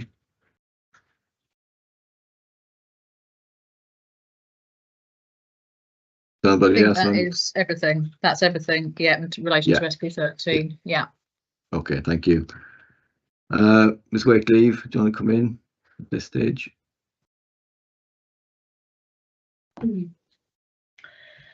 Okay. I need to point out, I'm Sarah Wakelever, I'm speaking on behalf of Dover and Deal Green Party. Over the past 10 years, we have had contacts with British Trust for Ornithology in Kent, RSPB, CPRE. We've had contacts with people on the ground, and indeed some directors of wildlife trusts, Kent and Surrey in particular. So when we've had contacts with a number of people who are part of Dover reptile groups, Dover invertebrate groups, mammal groups who send in reports to the Kent Recorder as regards biodiversity. So when we make suggestions, it is not just because it's an idea that's floated through our mind. And there have been, we have picked up information over the last 10 years of what happens in reality and what is promised as planning applications come forward. Informed by that, and looking and having listened to what happened with the issue about SAP1 this morning in particular, looking at what is on page 80 of the local plan and 3.255, where it says the visitor profile is largely unchanged from previous survey results, and mitigation through the delivery of suitable alternative natural green spaces, SANGs, within the Whitfield urban expansion therefore continues to be required during this plan period. I have to point out that we are in a context where food security is effective if any country, including the UK, loses its pollinators. Therefore, Kent Plan B matters, not just because bees are pretty, but because they contribute to food security. We know that the UK is one of the world's most nature depleted countries, in the bottom 10% globally, and last among the G7 group of nations. The State of Nature of 2019 says 41% of UK species have declined since the 1970s. We have a problem when there are promises made about species being able to be moved and mitigation on habitat happening, and when that is coming forward, and I'm listening to the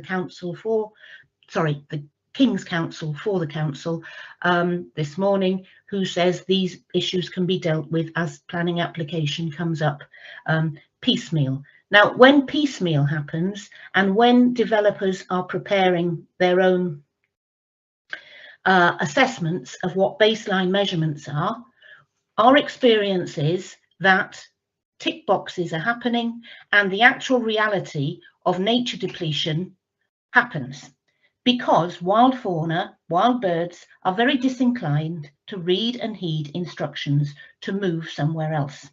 And when their habitats are taken, they fail to thrive, they fail to breed, and they die out, and we're left with the sixth mass extinction of species. We have experience in the last 5 years of having turtle doves during one application who were supposed to be encouraged to move elsewhere, about a mile or two, well, I think it was 2 or 3 miles away, and then subsequently the suggestion is that they should be moved again within a time span of 5 years. This is very, very ineffective. We have another experience of common lizards that were moved from Sandwich to another site 4 or 5 miles away, and then now it's suggested that they can be moved somewhere else because the new site is not compatible with what a developer wants to do. So what I'm suggesting is that we do need something that is overarching rather than something that comes forward piecemeal, because it is ineffective and unsound if things do come forward piecemeal.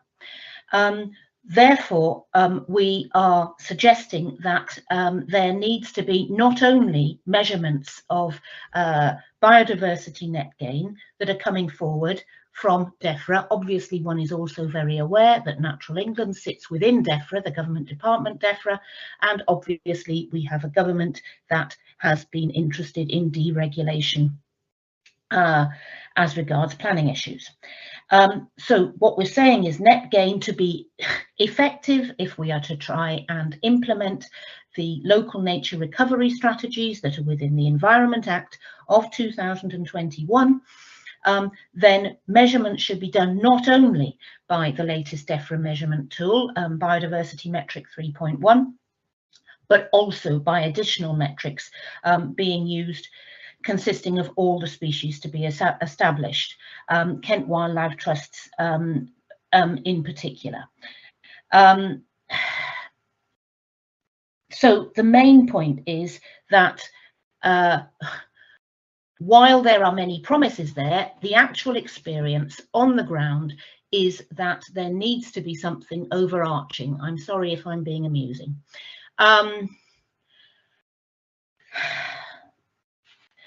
I'll rest there for the moment and I'll wait to hear what people have to say, and then I hope I will be allowed to come back if necessary.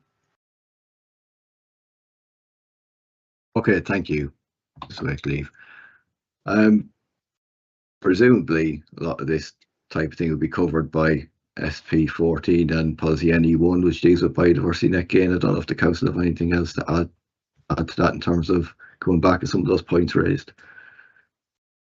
Yeah, I think the policy, the plan read as a whole, so SP 13, SP 14 and the biodiversity net gain policy together addresses all those issues and enables those issues to be considered at planning application stage. It's not possible at the local plan stage for us to go any further or go further than the NPPF allows us to go. The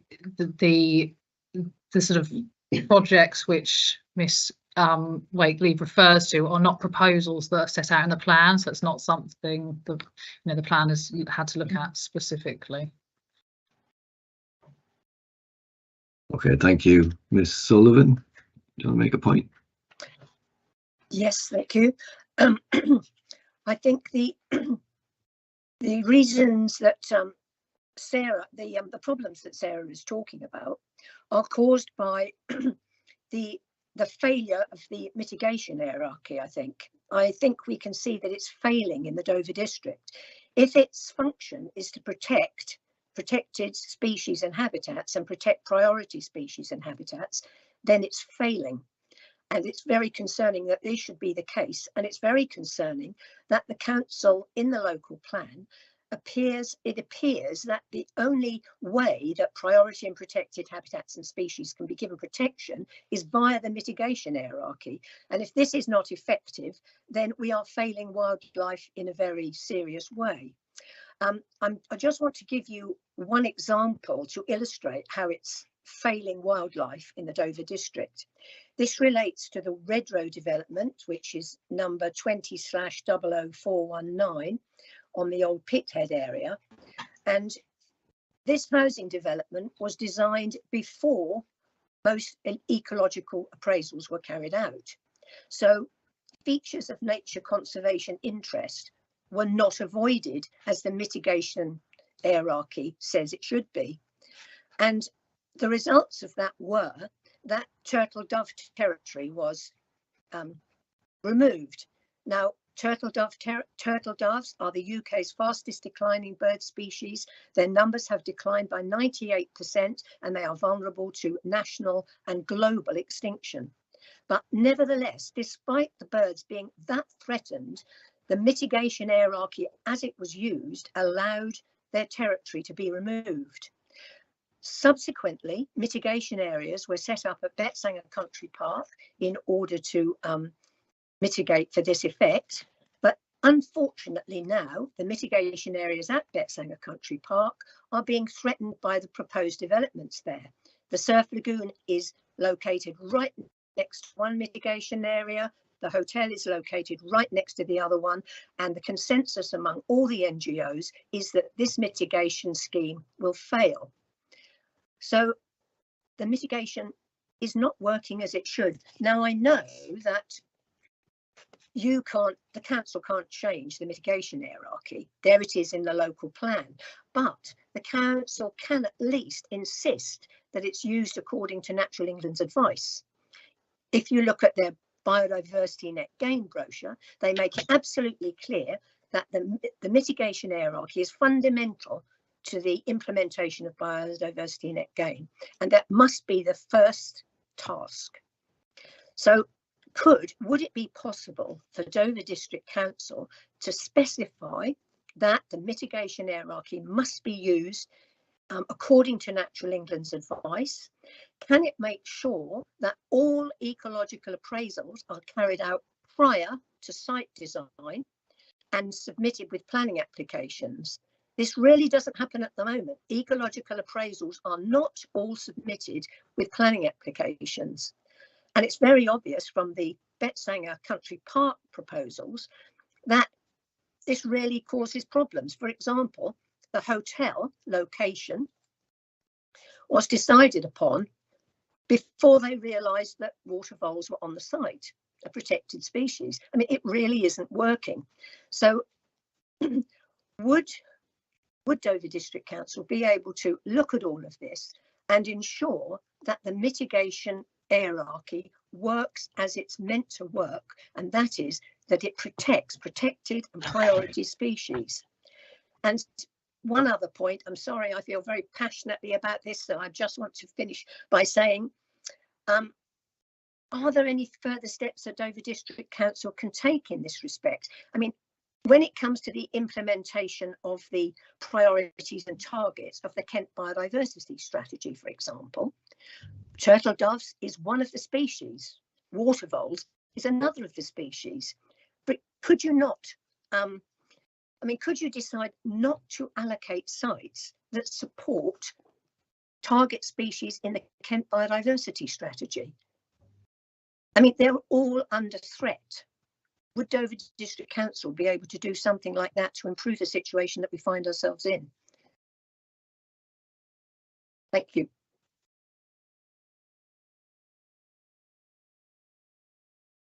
Okay, thank you. So yeah, if the council come back on some of those points, particularly around the mitigation hierarchy, I know that turtle doves have been mentioned by Ms Sullivan as well. I remember a modification of one of the allocations to do with turtle doves, if memory serves. But yeah, just respond to some of the points on the mitigation hierarchy firstly, and then in terms of when you've been allocating sites, presumably there's been consultation with Natural England throughout, and just explain a bit further, please. Thank you. Yeah, that's fine. So in terms of the mitigation hierarchy, as we've already touched on, that is addressed and referred to within policy SP13. So when applications come forward, they'll be subject to that, and those applications will be subject to consultation with Natural England under the normal processes. A number of the matters that Ms Sullivan raised are detailed matters in relation to the consideration of specific proposals, which they're not related to proposals that are set out in the plan itself. In relation to the comment about habitats and species surveys, we have in all the site policies where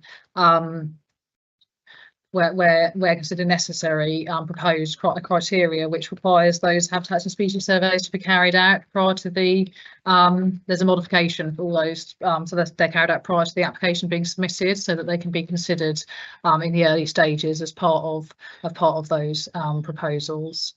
And yes, in terms of just the wider site allocations and potential impacts from those, we've consulted with all of the relevant sort of nature conservation bodies, and where they've commented in relation to particular species, we have proposed modifications, and you raised that example of turtle doves. There are a couple of allocations that potentially impact on turtle dove habitat, and that's addressed and should be covered through the policies now, through modifications.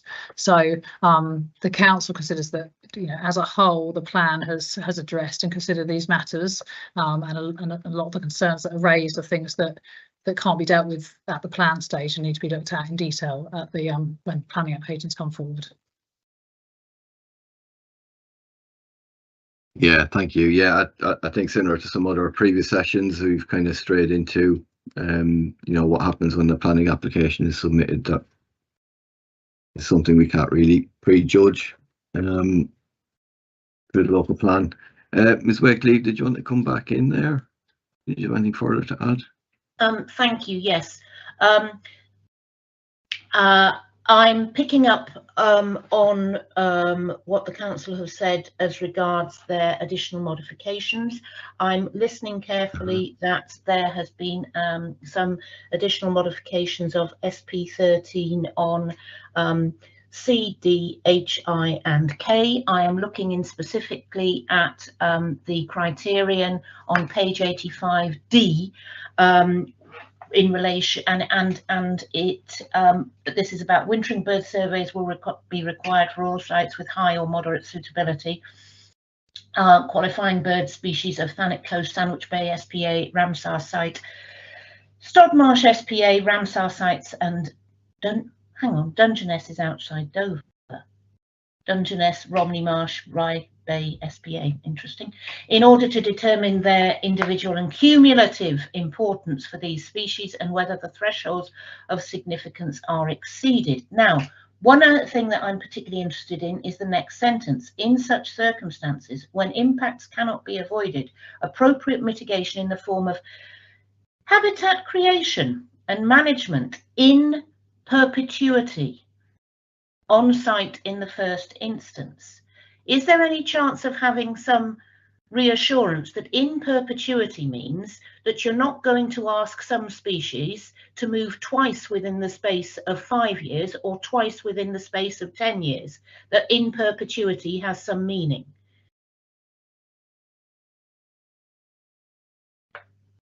Okay, thank you. My reading of that is in perpetuity means just that. I don't know if the council want to come in on that point. Yeah, yes, that does, and the reference that Ms. Wakely is referring to is in relation to impacts on the European protected sites and functionally linked land, which we discussed in quite detail on day one, and the council's response to that is in the hearing statement on day one. I was just trying to find the particular question, but you did ask a question about that mitigation and that, how that would be delivered. And I think we dealt with that under day one. Yeah. Yeah. Okay. Thank you. Thank you. So, if we get the land banker who comes and puts in the planning application and is told that this is what they're supposed to do, and then that land banker sells it on to somebody else, and somebody else thinks, well, probably I'll actually build out here, and they have a little and an R, and 3 or 4 years later they decide that their profitability, it doesn't suit them, and they sell on to somebody else, then will they still be bound in perpetuity to have the mitigation sites, or will we have new ecological appraisals?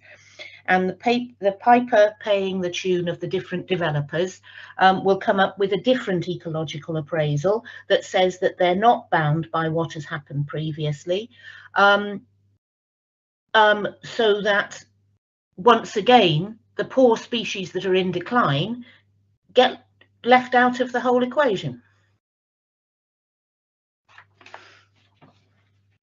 Presumably be dealt with by some sort of legal agreement at the planning application stage. Don't know if the council want to add anything to that. Yeah, no, it would be just those kind of things would be secured through a section 106, which goes with the land, so it will be passed on to the requirements of the land, for future landowners. I mean, the council, can't stop developers submitting information to us or alternative proposals. We just have to consider them on a case-by-case basis with the relevant policies at the time. I appreciate that this is a problem with our national planning system. This is not a problem with this specific local plan. This is not a problem with this specific local planning authority, but it does flag up that there is a problem with the whole UK planning system. I am also going to therefore suggest that, and I'm somebody who has spoken to research directors of the wildlife trusts and specifically the persons involved in making proposals on the contents of the Environment Act of 2021, and robustness of baseline management measurements, particularly as regards biodiversity, matter enormously. We feel that for the local plan at Dover District to become sound and effective and legally compliant, we would need an addition as follows. Where permission is given, subject to conditions regarding wildlife habitat mitigation, tree retention, or biodiversity enhancement, applicants will need to agree to abide by robust auditing, open brackets, as Wildlife Trusts insisted was in the Environment Act 2021, close brackets. This means that honest, objective, because independent, before and after evaluations and baseline measurements must be used. Sketchy, Google Map based ecology reports paid for by developer applicants are deceptive. Developers are ill-placed to self-certify their own work in this area, and DDC needs a policy requiring environmental impact assessments on all planning applications for developments of over 15 dwellings on greenfield or rewilded brownfield sites. Okay, and where would that go in the plan? Was that a modification to this policy, SP 13? Well, I think it may be SP 14, or it may, because SP 14 is rather wider ranging perhaps than SP 13. So you may feel that SP 14 might be the one that this fitted into better. Okay, thank you. Presumably a lot of those aspects are already covered by the policies in the plan, not just SP 13, 14, etc., but other policies as well. Yes, and I mean, in terms of environmental impact assessments, they're dealt with through separate legislation. And, yeah. You know, there's you know, that one needs to be considered and applications screened, etc. through that process as they come forward. The plan can't set out specifically which sites will require that. And then in relation to sort of site-specific assessments, such as like habitats regulations assessments, that the plan only addresses that through recommendations from our HRA and relevant policy requirements. Okay, thank you. Mr. Johns, did you want to come in? You've had your hand up for a while. Yes, thank you very much. Can you hear me? Can you see me? Yeah. Well, what I'd like to do is to take a very practical view of a lot of what's just been discussed already, but also to make the observation that the plan is a holistic plan. It's looking about how do we actually bring all of these avenues together. And I spoke last Thursday on the highways piece. I've listened already to the development at Whitfield. But one thing that the plan doesn't seem to have in my mind is the ability to link all of these two together, because they all have impact on one another. What is a mitigation in one area is actually a problem in another area. And I don't see in any way where the plan links this together. I was a little bit concerned on something that was said a little bit earlier about the area of influence of development, because very clearly what I'm going to be talking about, because my name's Trevor Johns, I represent the Orcombe Valley Society, is actually talking about Orcombe Valley and the impacts that we have on it. Yeah. Now, if I read SP 13 there, first of all, Orcombe Valley is noted as one of the biodiversity opportunity areas, one of the BOAs. Yeah. And I was also interested in reading that hierarchy of consideration, where development affects designated sites and biodiversity assets, included protected and proprietary species, etc. The order of sequence is there are no alternative solutions. The adverse effects are unavoidable, and measures are taken to mitigate for, or as a last resort, compensate for the adverse offence. So that's just the framework in which we're in. And at the same time, within the same document, we talk about the ANOB within the vision with the following aspirations. improved management ensures that public rights of way and much of the highway network is a safe, quiet and convenient for walkers, cyclists and horse riders. Yeah? That maintenance of the public rights of way and highway network will be sympathetic to the biodiversity and landscape character. And a strategic approach conserves and enhances the local character and distinctiveness of the ANOB and promotes better route management and promotions for better route management will be pursued. So these are the statements that have been made here. And also it identifies that within the Kent Downs, there's a further development pressure together with the continued growth in commuting. And this is putting increased pressure on rural networks. We've heard all of those on Thursday. Yeah. It also goes on to say wherever possible limits of air, noise and light pollution. And of course, we've also got the other emissions that come with all of this. What I can't see is, for the Orkham Valley perspective, the mitigation for the problems for transport, which is indeed the mitigation for the problems with the Whitfield development, says that we want to increase traffic flows from 300 vehicles an hour to best part of 1,000 vehicles an hour through the valley. Yeah. Now we're already picking up dead animals from the road pretty well every week. Yeah. Foxes, badgers. We've already got the situation where the load of onto the roads now is actually causing sewers to collapse with the inevitable pollution that goes through that. We've seen Southern Water. Only today we have 5 tankers pumping out of Orkham's centre, trying to alleviate the sewage pressure. And that is the aquifer for most of Dover and Folkestone. Yeah. We've got a situation now where trying to ride or walk or cycle on the Orkham Valley Road is pretty well impossible. And a good example of that is that a group of us tried to put together a litter pick, and Dover is very, very good. It supplies the material, it supplies the high-vis jackets and everything else. And yet, this is the answer we got back. Under Dover District Council, we have a responsibility to ensure that any volunteer litter picks are clearing in a safe area. Unfortunately, we would not be able to permit you or anybody else to litter pick along the country lanes you mentioned. Unfortunately, the country lanes are considered to be high-speed roads and do not have secure pathways for residents to walk. Therefore, we are unable to support your application. Well, if Dover themselves say it's dangerous to walk on the road, how is that protecting the ANOB and all the aspirations?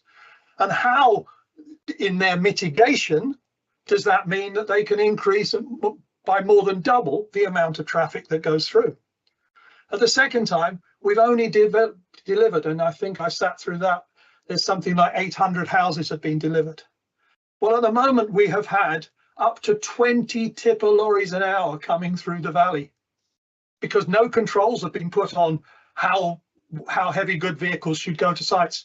I spent 20 years in the construction industry. On major sites, we had a condition that said we had to use specified routes for HGVs. None of that seems to have been done. And equally, as I said back on Thursday, it was proposed to have a 7.5 ton weight limit on the valley in 1993, but nothing has been done. So how, in all of this, if the aspirations are to protect the environment and the biodiversity assets, do we not have a strategic plan that is holistic and brings all of these things together? Yeah. So these are the issues for me. I see nowhere that the plan takes any of those things into account. And the final piece that really annoys me more than anything else is that Naturals England's view will be sought in respect of proposals with potential to impact statutory designated sites. Natural England's standing advice will be reviewed where relevant. I do not see anywhere where Natural England has been told, as the highways people told us on Thursday, that the traffic is increasing by this amount and what that impact is. So in that case, I do not believe that the actual proposals are sound as such. I will come back. Do you want to cover that, the historic aspects yet, or do you want to do that later on today? Do that later. I'll just we can get the council to address some of the points just raised, but you know, to my mind, in terms of a holistic strategic plan, looking at all those issues you've just raised, I think the local plan will be read as a whole, and a lot of the strategic policies and other policies that we've discussed in previous sessions, including the one on transport with yourself in attendance, Mr. Johns, you know, they would cover a lot of those issues in the round, and a lot of those issues will be looked at in detail at planning application stage in any event. I don't know if the council want to come in on any of those points raised.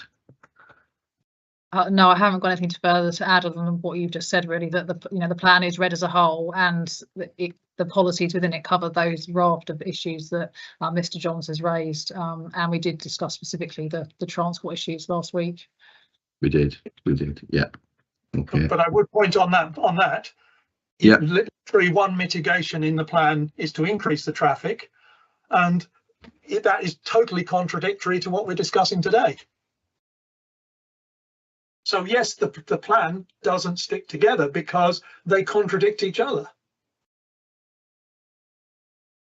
Okay. So there's no weighting of hierarchy between what's more important in terms of how you balance off the mitigation. I think a balancing exercise is usually done at planning application stage, and that's you know, done by officer judgment. Yeah, but a planning application stage for the size of 6,000 houses at Whitfield has implication right across the whole region. Yeah, of course. And yeah, we of course don't seem to have any way to take into account. And this, I believe you talked about a 5-kilometre radius around major developments. But if you were going to dump 6,500 houses with a minimum of 12,000 plus cars who've got a commute to go to work, that's what the highway plan was about. And that showed the very significant increases on the traffic, but without any mitigation in order to actually direct the traffic onto the main roads, which were there and designed to cope with it. And in fact, the council makes it even worse because it proposes increasing the flow capabilities of the junctions at either end to actually divert some of that traffic straight through the ANOB, which has completely contradicts what it says in SP 13. So whilst I understand, yes, all of these elements are in their own silos, but nobody is actually looking at it across all of them, and that's the area which I believe the plan is unsound. Okay, point taken. Ms. Taylor, do you want to come in on that one? I just wanted to clarify in relation to the zone of influence that Mr. Johns refers to, that's been discussed earlier. Yeah. That is specifically in relation to the impact on an SAC, a specific site. That isn't a five. We'll only consider the traffic impact within 5 kilometres. That's not the case at all. It's in relation to a specific issue based upon evidence. And I'd also just wanted to clarify, and I think I did clarify this last week, but just for your in relation to the Auckland Valley improvements, there is a potential improvement that's been identified at a junction where you access the Auckland Valley Road in the IDP as a potential option. Within the IDP, it also refers to considering other changes to Auckland Valley Road in terms of traffic calming, etc. So there are options, and the detail of that will be looked at planning application stage, taking into account all of those things that Mr. Johns raises. Okay, thank you. Ms. Sullivan, did you want to come back in? You had your hand up for a bit. Thank you. This is Can I just finish? Yeah, just one moment, Mr. Johns. I'll come back to you. That is the message we've had since 1994. Yeah, and we've kicked it down the can for 30 years, and in the way this plan is written, we've kicked it down for another 20. Okay, point taken. Ms. Sullivan, do you want to continue? Thank you. This is on a different topic. It's SP 13H, and it's locally designated environmental sites and sites of known biodiversity value. Again, these only appear to be protected by the mitigation hierarchy in this policy. And as I've shown, the mitigation hierarchy is not even protecting the most threatened of species in the Dover district. So given the government target of halting species abundance by 2030, would the council be prepared to change the local plan to give full protection to locally designated sites, such as local wildlife sites and local nature reserves, and prevent them from being developed or damaged by development? East Herts Council do just that in their local plan. There are examples of other councils where these sites are given full protection. I just wonder why Dover doesn't do the same. Okay, thank you. The council want to come back on that point? Thank you. I mean, we couldn't have a policy that said you couldn't, you know, that was stopped anything happening. That would go further than the NPPF test in terms of the mitigation hierarchy. I mean, that's, you know, that's why we've you know, on advice from Natural England, we've had to remove the text within proposing to remove the text in relation to in relation to the mitigation hierarchy, because we're required to follow, you know, the requirements of the NPPF in that regard. Okay. Any further points on policy SP 13? Can we move on? No, okay. So I think we had a question around policy SP 14 then. So this is question 2. In terms of offsite networks, a requirement to connect to these. So could you give a brief sort of explanation of why this requirement is necessary, and would it be possible for all development types and locations, please?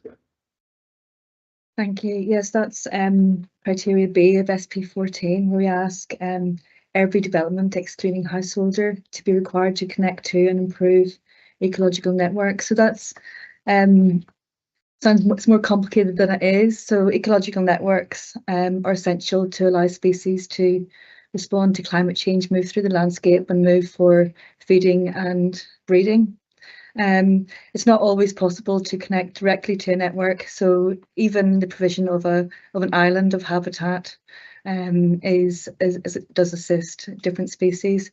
In terms of what the policy applies to, we can't list all the exclusions there. In the AMs or in the MIQs, we've suggested that we could list, for example, where possible, all development or every development could, where possible, be required, or will, where possible, be required, rather than one single exclusion.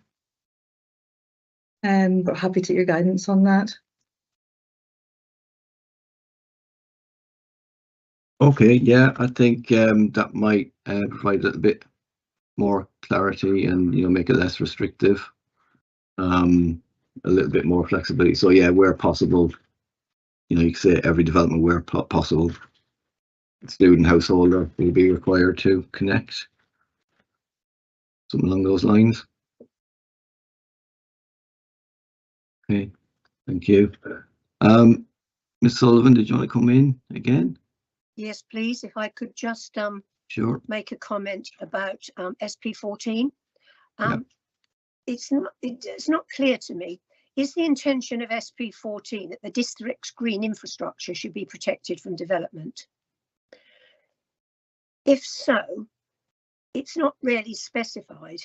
Or is it the case that if a developer claims that he's met the requirements in section B, he'll be permitted to build on a green infrastructure site?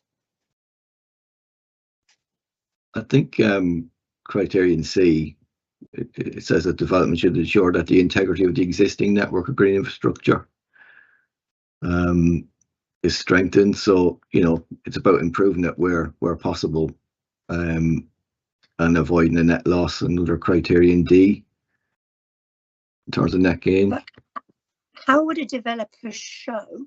How would he show that his proposal strengthened the integrity of the existing green infrastructure network? How would he do that? What would he have to do to show that? Okay, that's the council to answer that question in terms of, okay, what would the developer have to demonstrate? What would they have to do? How would this work? Thank you. The developer would, as part of a planning application, identify what networks were relevant and establish the means by which to connect to those. Oh, so this is still So- connecting to ecological networks, C, is it?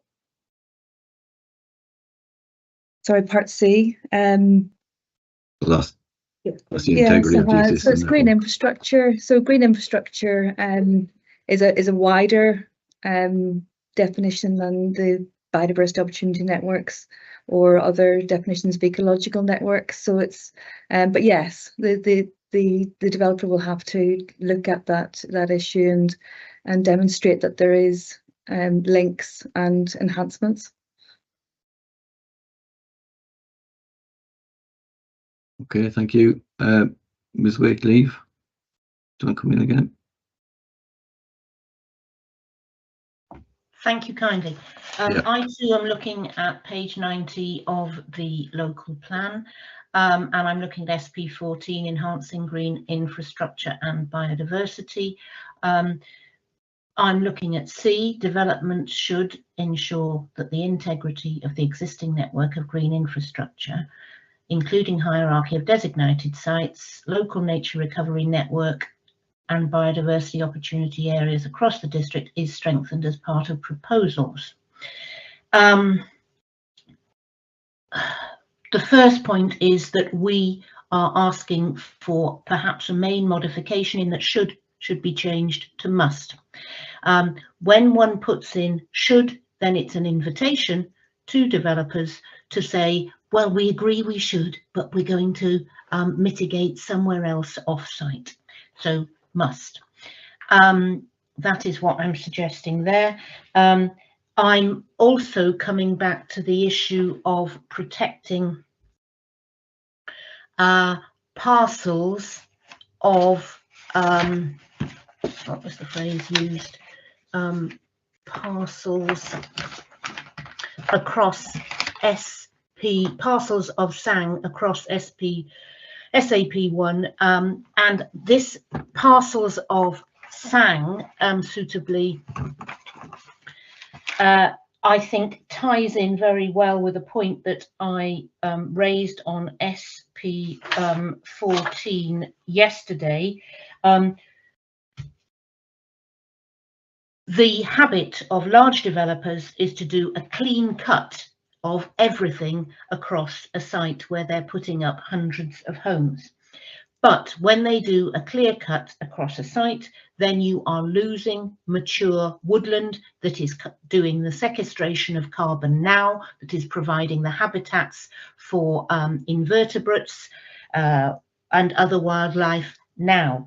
So losing those mature trees is actually counterproductive in terms of parcels of SANG. It's counterproductive in terms of protecting biodiversity. It is counterproductive in terms of mitigating the effects of heat waves on the populations that are going to move into those houses, and therefore there is a strong case, I would submit, for the main modification that I referred to yesterday to be brought within the plan. We believe that to become sound and legally compliant, SP14 should require that for every 50 dwellings, approximately 10,000 meters squared of housing, an open space of 150 meters squared and another woodland area, existing woodland area of 150 meters squared should be provided. These allocations to be non-transferable between sections, and the development should only be permitted if 80% of existing trees are retained. This will leave a lot of space for the houses you want, and it will provide a lot of amenity as I described. The retained trees will account for the woodland areas referred to above. They will provide pockets of mature green infrastructure. They will provide the parcels of SANG, if that's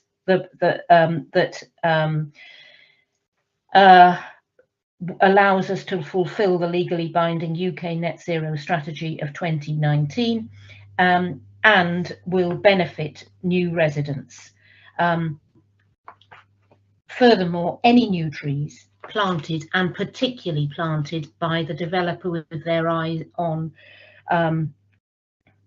phase 4 of SAP1, whose name begins with a capital P, must be obliged, forced to ensure the survival for at least 4 years of any trees that they plant.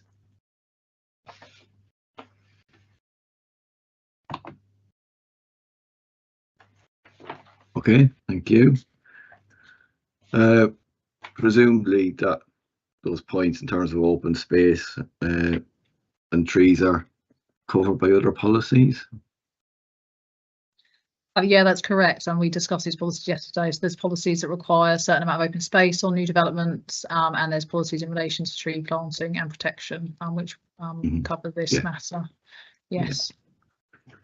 And then in terms, I'd merely point out that if we're talking about tree planting and then adding on and protection, if this means that most trees are cut down when the site is cleared, and we then have most of the tree provision, 90% of it by planting whips that are allowed to die, and a mere 1 or 2 mature trees retained, that will not be adequate to cope with the problem.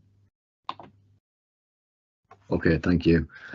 So in terms of the other point raised then, criterion C of policy SP14, the should to must, what are the council's thoughts on that? I think the MPPF overwhelmingly uses the word should in paragraph 180. Yeah. Yes, it's. I appreciate the officer's point of view. I will also point out that local planning authorities have local plans so that they are allowed to make locally appropriate decisions that go beyond NPPF. Okay, well, this consistency with national policy, that's a sensitive issue. So usually policies don't go above and beyond what's out in the MPPF. Okay, Ms. Sullivan, you have a final point on this one? Could I just clarify this, please? With SP14, is it the intention that the district's green infrastructure should be protected from development? Can I just have an answer just to that? And then I have another point to make afterwards. Okay, let's come back on that point then. The policy is to conserve and enhance green infrastructure, and there's 4 criteria there which will help the council achieve that from new development. Okay. Thank you. My other question is, why is it that Dover District Council only appears to support the Kent Biodiversity Strategy targets as they relate to biodiversity opportunity areas? I mean, it's my view that the council should be committed to meeting the targets wherever the species or habitats they relate to occur. Why are they only limited to BOAs? Okay, can I come back on that one? The Kent strategy refers to priority species and habitats as well, and that's all going to be in the new local nature recovery strategy. Yeah, so that's all being worked up at the moment, and we expect that to be available in around 18 months. So that'll look at the conservation enhancement and contribute to the objectives of this policy. I understand that, but surely there are other ways of meeting these targets as well. I mean, you could, as I've mentioned before, you could avoid allocations where those target species are present. I mean, would the council be prepared to do that? You know, if you've got a site with turtle doves, will you allocate it or will you not? You know, I mean, if we're really serious about protecting wildlife, meeting the government's ambition of halting declining species by 2030, I think we've got to be a bit more ambitious than maybe the local plan is suggesting. Okay, thank you. Again, as we said earlier, a lot of these points have already been covered, and you know, these issues were looked at in terms of assessing the sites before they're allocated, as we discussed in previous sessions. I don't know if the council want to add anything specifically on those points raised. No, we haven't got anything further to add. Thank you. Okay, thank you. Does anybody have any final points on policy SP14? No. Okay. Looking at the time, before we move on to discuss policy NE1 and biodiversity net gain, I think we might leave that till after lunch. Would that be agreeable with everyone? We can take an early lunch now and come back at 2 o'clock. Okay, we'll do that. Sorry, Mr. Johns, did you want to come back in Are we again? going to be covering SP15, or when will that be covered? Do you have any specific points to raise on it? But I think we're going to cover that this afternoon, I think. Okay, if we're going to, I've got some points I want to raise on there, that was all. Okay, you coming back this afternoon? Yeah, I can do, yes. Okay, great. Does he have the link? Sorry, Ms. Wakelee. Just wondering if Mr. Johns has the link for this afternoon. Do you have the Yes, link, I have Mr. the link. Johns? Yep. Okay, great. Okay, we'll discuss SP15 this afternoon as well. We'll maybe start with that. Okay, thanks everyone. We'll adjourn for now and come back at 2 o'clock. It's Sorry, just so Matt, everyone's did you- aware, it's a separate link for this afternoon, isn't it? So it's everyone is needs to separate leave. link. Everyone needs to Yeah. leave this meeting. So it's the way it's been set up on Teams. So everyone leaves this meeting, and then everyone should have a separate link for this afternoon's session starting at 2 o'clock. I know it's a continuation of the themes we're talking about. So we'll finish the biodiversity and we'll talk about the heritage. But just people are aware, it's a separate link. There's a sort of PM link for this afternoon. If anybody's got any queries or they're unsure, just let Louise know and she'll point you in the right direction. Indeed. Everybody should Okay. have the link. I've sent it to everybody. So they should have the second link for the afternoon session. Great, But if okay, not, thanks, if you Louise. email me, I'll send it through to you. Great, thank Okay. you. Thanks Thanks everyone. Cheers. Adjourn till Bye. 2.